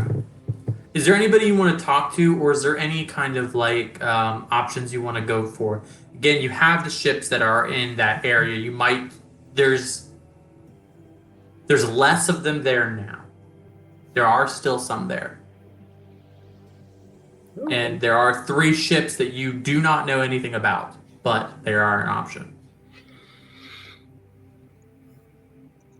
I say we just start blasting. I was gonna say, but we know they're full of the things, according to him. There are in that area. There are, but there's less from where Emerald went and saw. I assume you relayed that there's less there now. Oh yes, I definitely did Yeah. that. I would assume. I'm not trying to like, but it would make sense to be like, hey, he was being a dick. Da, da, da. You know those bug things? They're not many as there. So you guys are aware that there's less there now. Cassie, do we want to go see Ava before we start all this too? I You think have so. time. Igor, what did she want from you when you saw her? All I did You was seemed kind of flushed last time we saw you after. I just took a little nap and saw people or somebody from my past. That's all I did. Then she asked me. Then she asked me some questions about sacrifice. That sounds Oh. That's all right. Because Okay. because I left everything I have to be what I am. It wasn't a really is what it is. I love that you remembered that. She asked me some things about sacrifice. You just put that. All right. Well, let's maybe talk more about that after all this. That sounds interesting. That sounds like something over some cigars. Yeah. um. Over the body of some dead bugs. Yeah. Okay. Well, So do you think you can handle the whole preparation, everything, and we can go talk to Ava? Yeah, you guys take care of that. I'll find something to do. Oh, uh, let's talk to Cliff real quick. Oh Lord. Cliff is sharpening his spear. He's like, "What can I do?" You didn't even go to him. He heard Cassie go, "Let's talk to Cliff." He goes, "I'll do it. Whatever it is." Cliff, Yes. you are the hero of today. Knew it. What I need you to do, I need you to follow Brad. Oh, I can do that. And I need I'll you follow Brad to the death. To protect him? What am I doing? whatever. I don't want to say whatever. Okay, don't. Give me very clear. I will fuck it up if you don't tell me exactly what you need me to do. I may mess it up either ways. I won't mess it up. Just take Make my sure- lead when I'm with Brad also, Cliff. You'll see what I'm doing. Okay, you're gonna. All right, you'll be there. All right, I'll help. Make sure I'll he be with- doesn't get into trouble. Right, I can Be do his that. babysitter. Just whatever Oh. I'm doing, Cliff, you join me. Should I take the knife out of his pouch he has? Brad? Oh, okay, I'll do that. As you see, he's kind of like laid out.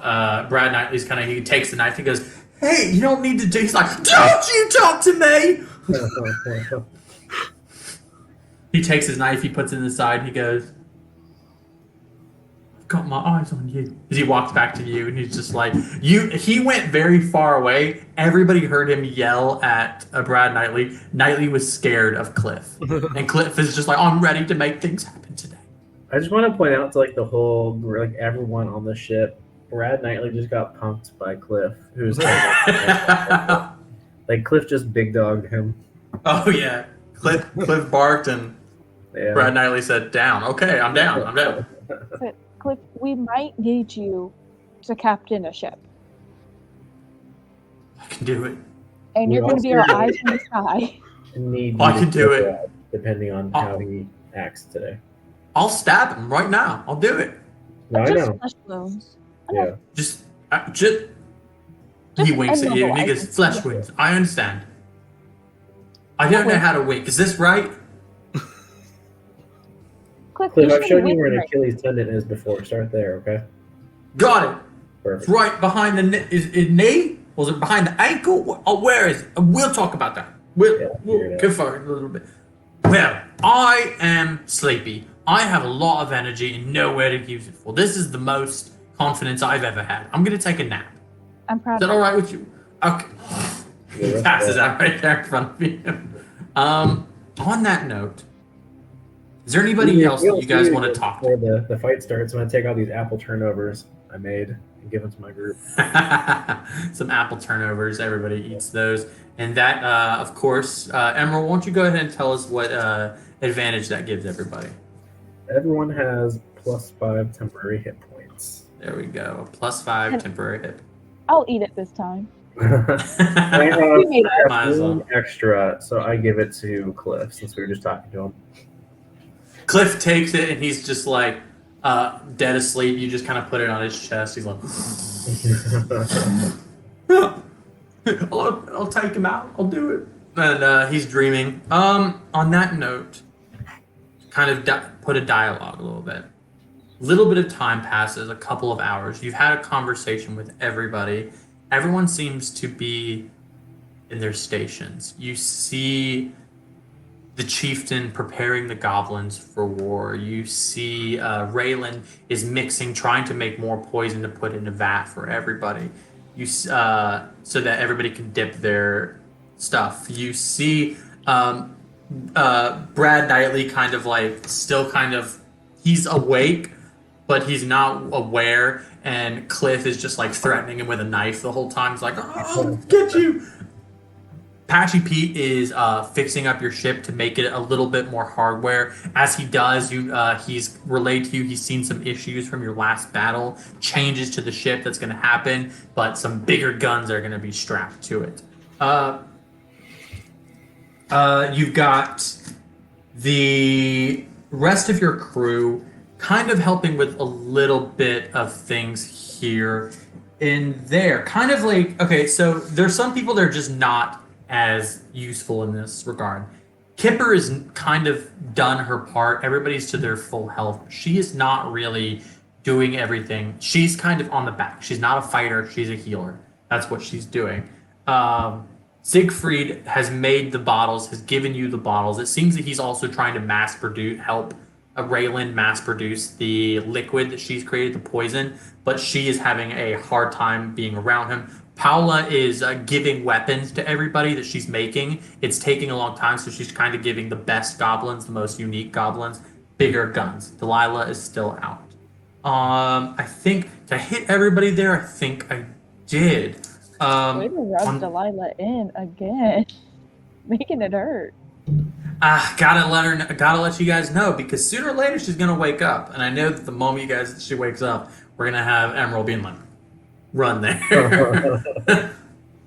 Terminator 2, just like sprint. On that note, I'm gonna give you all time.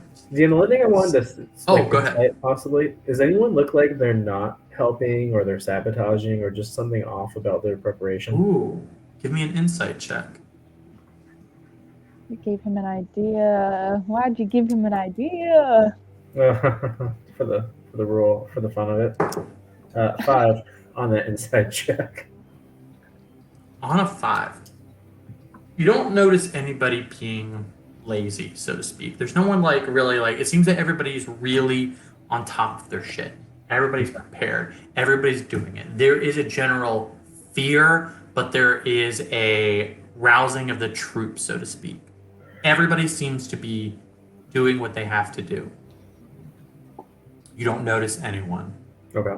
on the side, kind of anything awry.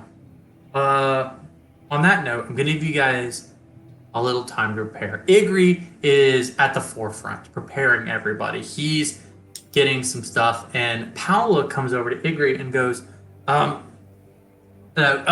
you go, I just wanted to make sure. I saw you got some big old thing in your backpack earlier. You mind if I take a look at that?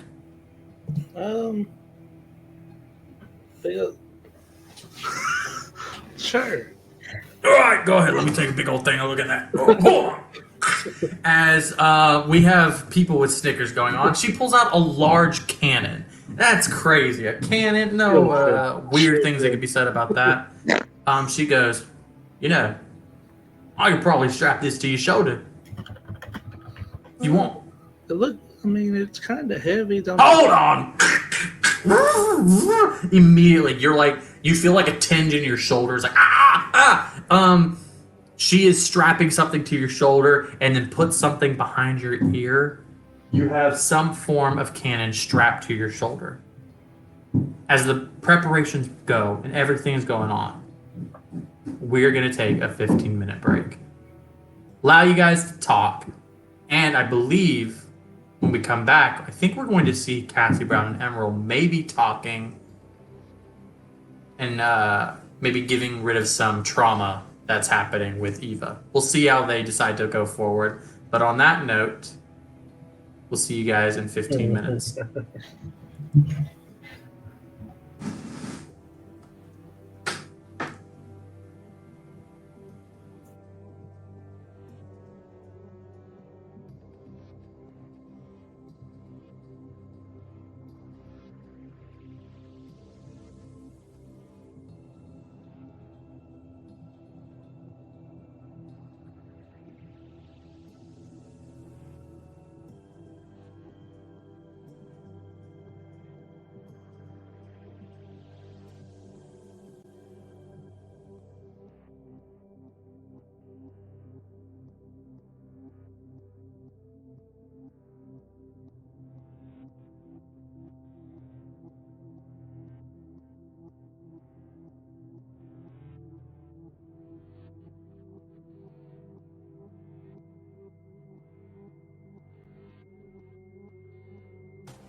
And we are back. Let me go ahead and remind everyone to take themselves off mute. That way we don't have any, like, Okay. You're the villain at least 10 times. Hasn't happened yet today. Yeah, I mean, everybody's on top. We are just, this is becoming second nature to us out here being great. Let's, where we left off, we had Igri getting a big cannon strapped to his shoulder. Yeah, And sorry, I had to do it. We had me sort of teasing the fact that you guys are maybe going to Ava.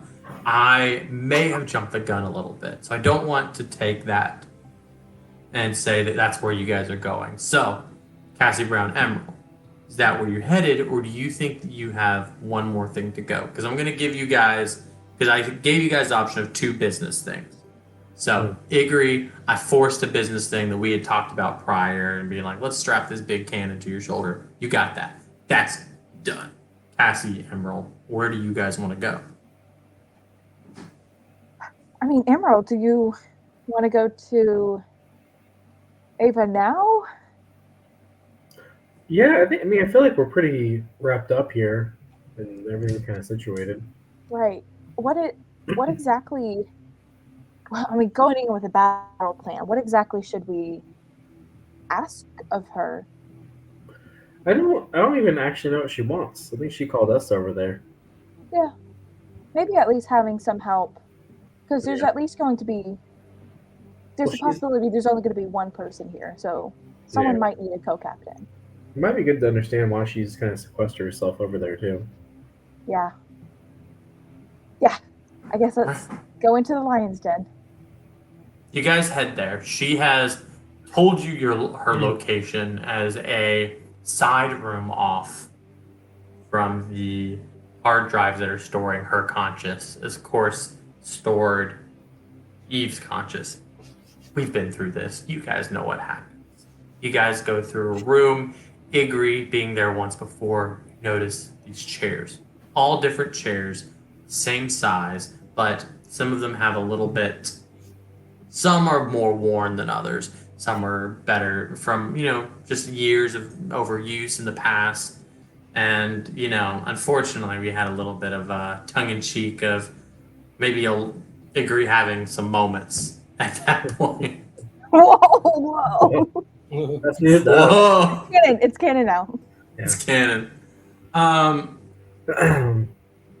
think I'm saying it over here. It looks like she thrifted. Yeah.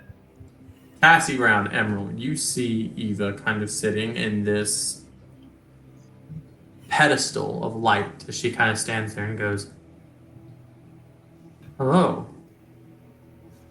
I didn't expect you guys at this moment. Welcome.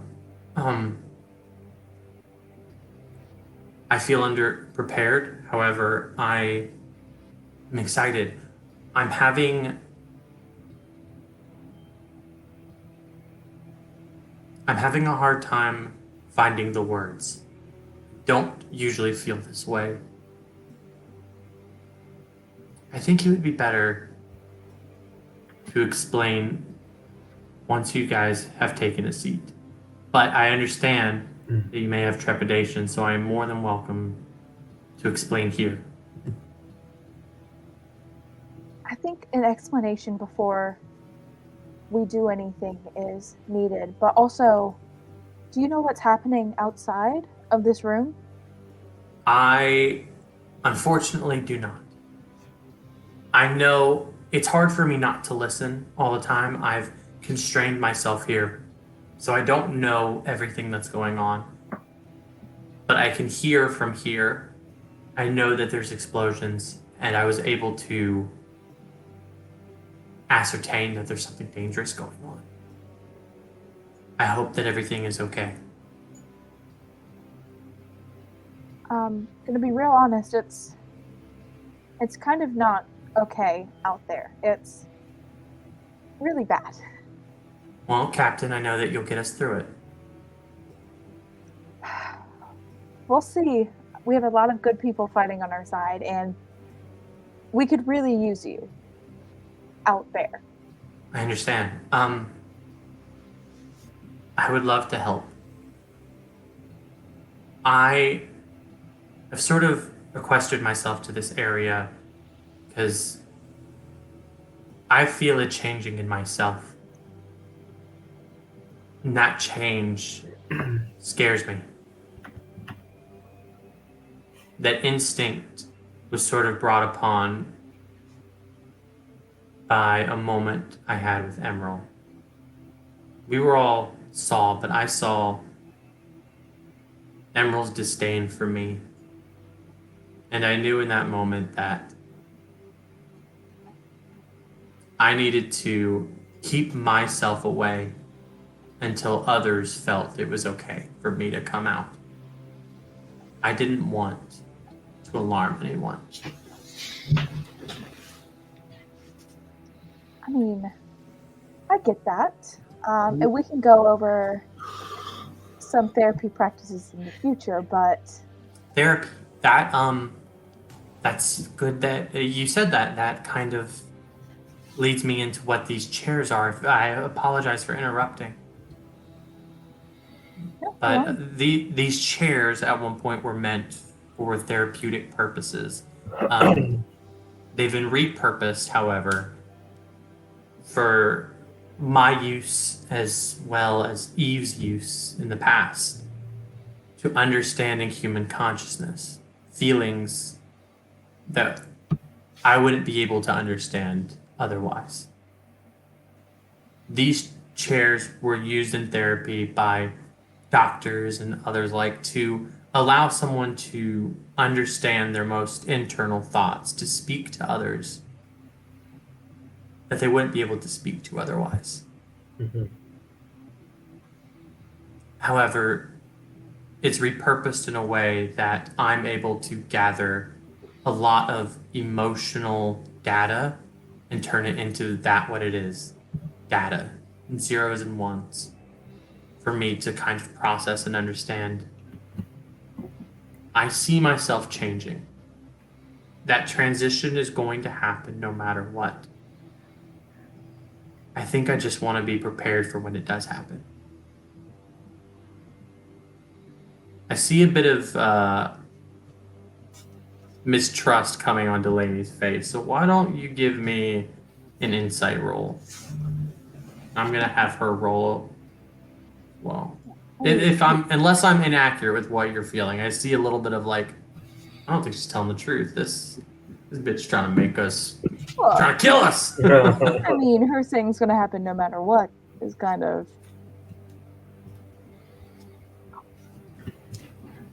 What'd you roll? That's a nat 20, baby. On a nat 20 insight, what I was gonna give you if you were successful here was I put my dice up so you didn't have to roll. It's such a defeating thing to be like, I'm ready, and then she's like, nat 20. All right, you can put that there. But it's hard to understand a machine, right? It's hard to like really gauge what they're feeling, you can tell this is no longer a machine. You can tell that there is some anxiety with what she's talking about. You can tell that there's some afterthought with what she's doing. There's no, to say that this is purely a machine is not the truth. But she's not an AI yet. She doesn't have that emotional literacy that you could tell from somebody else. It's like talking to someone who's almost there. It's like you almost get it. She's right at the cusp. On that insight, you don't feel any or hear anything that she's lying to you. But on a nat 20, I'll give you more. I think that she is using you guys, Igri already used, to guide her to a place that she doesn't turn out like her sister or predecessor. She wants to turn out in a better light. She's using you guys in that regard. Okay. Well, Emerald, since I think I'm going to cast a message for this, actually. Okay. Emerald, I guess since this started with you, I think in order to get her out today, it's gotta come from you. I'll link back like to Cassie, so still message. Well, I don't want to be in the way of anyone coming out, so I'll take a seat today. I'll do so I'm later. coming out. I want the world to know. All right, like get on. All right, so Emerald, do you sit in the chair? Cassie Brown, do you sit in the chair? I don't. No. Yeah, I'll send the Emerald. chair. Emerald, you sit in the chair, and I will forego some explanation because I don't want to see too many Snickers as I say this. But you guys know a large tentacle comes out, is inserted into the back of your head, as well as one into your pal. Mm-hmm. Let me take It's a the moment. word tentacle. Come I on. know. I can't help it. It's what I put in the writing. I gotta do it. Fair. Emerald, we're getting a little close up on you. Do I feel comfortable in this chair? By the way, is it thick enough? It's not that it's like, it's just kind of like your anatomy is kind of giving you, it's like your back is kind of going forward, but your waist is a little bit higher than, yeah, it's just like, come Your on. ass too fat. Come on. The cake is crazy. The moment it's connected into you, you feel this euphoria come over as your vision goes white. You see yourself in a room. This room is different from what we saw in Acre. Obviously, you didn't see that. Emerald doesn't. But it's different from Acre's, a room of white. You are floating. Around you, you see these circuits of electricity all around you. Just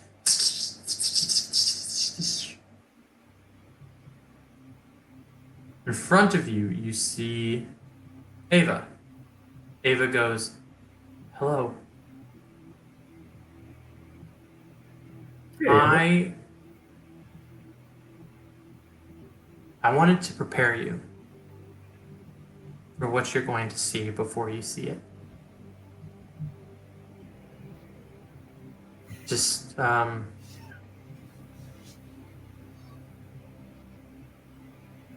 think that's all I need to say." She dissipates. Emerald. Who would Emerald want to see in this moment? Now, when I say want, I choose those words. Who would Emerald desire to see in this moment? Someone who is going to cause an emotional effect, but someone you would desire to see there. probably my the doctor that created me, Dr. Shelley.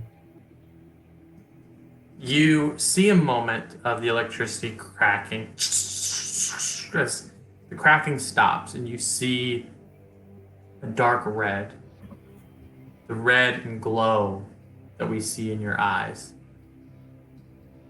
In front of you, we expect to see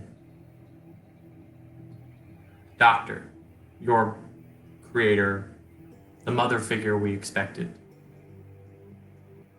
In front, we see instead a man with a suit that's been tattered and blood running down his face. He looks at you and he goes, "Not what you expected to see, huh?" No, who are you? I imagine you don't remember my face. Sure. Maybe in subconsciously somewhere, I'm burned in there. You, still living, took my life. And now I'm floating in your subconscious. Only thing left of me. I'm one of the people that you were sent to kill. Now what? Get a free pass? You get to live like a human even though you're not one of us.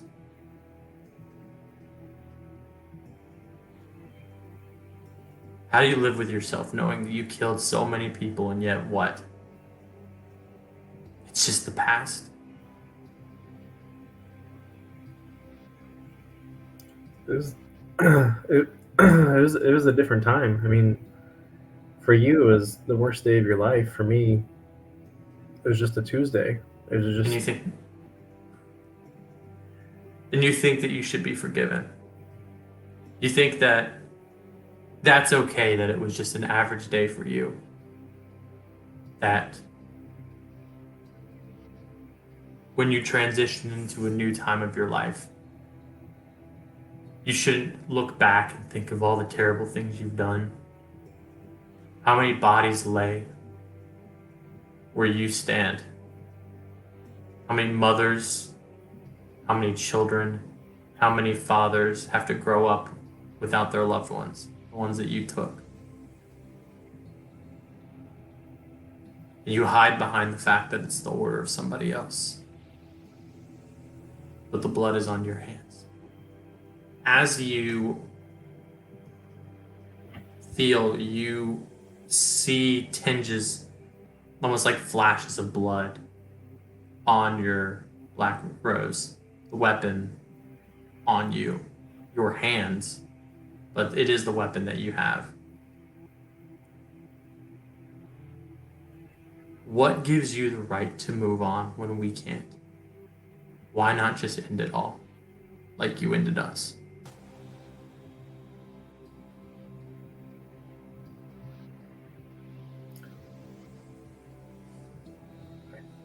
I don't have a good reason for that. I mean, I'm working towards a goal that I think you would look favorably on, but it doesn't bring you back. Goal. Your goal. What, to kill the AI? You think I care about that? I can't talk to my wife ever again. I can't see my kid because you wanted to take me out. I don't care that the AI wanted me dead. You're the one that killed me. You took me from everyone that I cared about.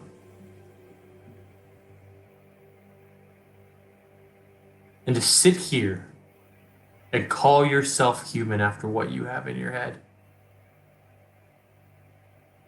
You start to think and you remember his face. Remember he was a rebel, somebody who was leading against the AIs at the time. Someone who was fighting back. Person whose cause you've now taken. But there's no reason that he should know what's in your head. He goes, remember, I'm in here too. As he looks around and you notice the electricity and see something familiar. This isn't just a room created out of fabrication. This is you, your feelings. As you notice that the red is shooting back and forth, as you hurt, it seems that the red lights are static and shock. Your feelings are being echoed by the room around you. He looks at you and he gets a little bit closer. You feel your body paralyzed, unable to move. He gets right here and he goes,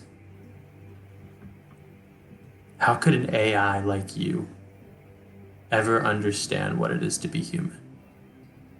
As he references the fact, like you, are artificial intelligence and not truly human at all.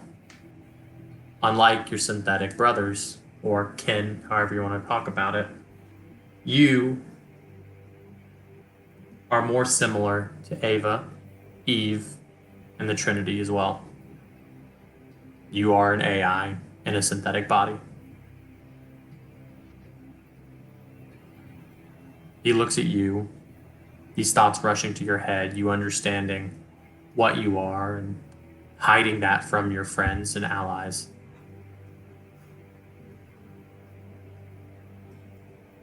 I'm going to ask you one more time. what makes you think you're human? And why do you think you can just be one of us now? Do you even know what it is to be human?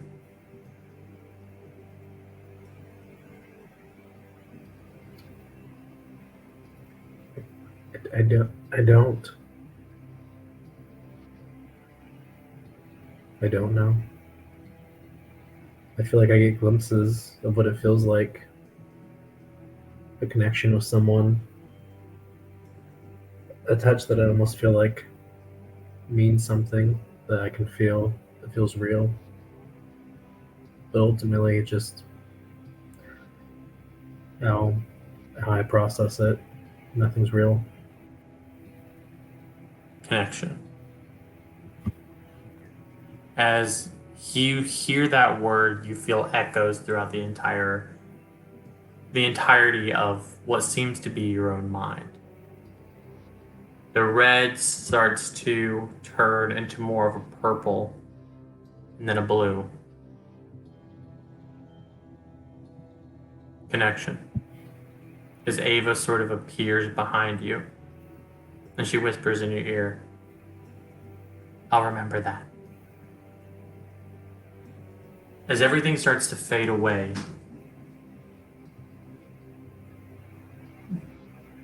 there's less. And like with Igri, there was a feeling of acceptance, kindness from this area. But it seems that for you, it's almost that your subconscious was fighting against you, showing you glimpses of terrible things you've done, trying to tear at you and understanding what it is to be human. On that note, Emerald, you have been half whole. For you had a decree that you made onto yourself to destroy the AI that had created you and sent you on so many missions to die.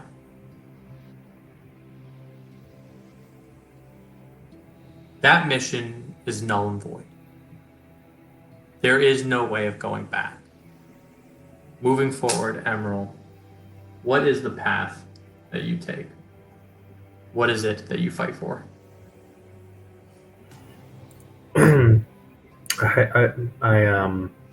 I fight for people, for humanity to flourish and have a surviving chance against the AI, whether that's killing AI one day, strategically retreating and having to regroup, sacrificing myself so real creatures and humans can live. On that note, you feel the same sort of feeling that Igri felt in this moment. Igri felt lost and needed connection, and he got that. Emerald, you didn't necessarily get the connection you were wanting for in your past, but you feel a connection into yourself. The greatest thing that you could have at this moment is purpose. In this moment, you feel a rush of power and strength and a new oath. From now on, Emerald, you are the Oath of Humanity Paladin. That will show in your thing from now on. I don't like a foghorn like that. Achievement unlocked. Yeah, we can get one of those like up here. I'm gonna change that right now. Fact. Tell you what. God, it was just Tuesday for me. Went so hard. Oh, so good. Yeah. Oath of Humanity. And this is something that we will work on more, but this is a custom oath that we've talked about. Just to give people a little bit more idea, it's going to be based off of the Oathbreaker, but you and we're going to talk about some differences. It's not just the Oathbreaker, because you're not an Oathbreaker. It's a new oath that we're creating. On that note, you come out of it. euphoric feeling of everything. But right as you leave, you feel yourself in a trance. You feel yourself different from where you were before. And as you open your eyes, you see yourself floating again, but in a room of white, with a couch sitting there and a chair. But there's no one around you. You don't see anybody. You are floating. Mhm. But you almost hear a whisper in your ear. The whisper goes, "Good job, kid." As you hear the mother figure, the scientist that you had once before. But as you look back, you see nobody. I think, You come I think to- he's floating, but he would like the equivalent of like drop to his knees, like give out from weightlessness. Hearing that. That's a good way of putting it. I like that. You are a feeling of weightlessness. You come to, Emerald, you wake up. You're sitting in a chair with Eva looking on you and says, "Sacrifice, connection. I'll take that in account. Thank you." Not really understanding where sacrifice comes from unless you feel like you understand from what Higri has talked about. On that, Cassie Brown, give me a perception check real quick. I was just about to ask you what I saw during that whole thing. And that is a cinco. On a 5. Did she though?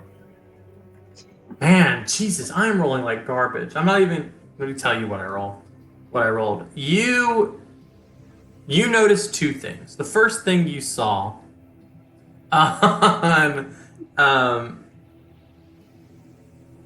you noticed that Emerald was in a state of trance. Emerald wasn't there with you. In his body, but not necessarily. You notice sweat gone over him, even though you've never really seen Emerald sweat before. You see his heart beat, even out of, like, almost beating out of his chest. You see Emerald had an emotional reaction, but you did not see anything that was happening. No one saw but Ava and now Emerald. And the other thing, second thing you see is your watch. As you look down, Pal reading a time. Time reading 11:59. On that note, Yeah. you feel 11:59 p.m. No shit. You hear scratching. And then suddenly there is metal all around the ship. And then from the hangar bay, you hear in a deep British voice, Cliff go, "Oh my God, they're here!" And on that note, we will end our episode here. Oh no. It's go time. And everybody, Very guess good. what? You guys can check us out anytime on YouTube. This will be posted within the next couple of days. You can hopefully join us back for a live show. If not, no worries. We are going to be around. You can message us through Facebook. Just look up We Are Not Wizards. But on that note, you guys have a great night. Yeah, good night, everybody. Signing off. And then the stream.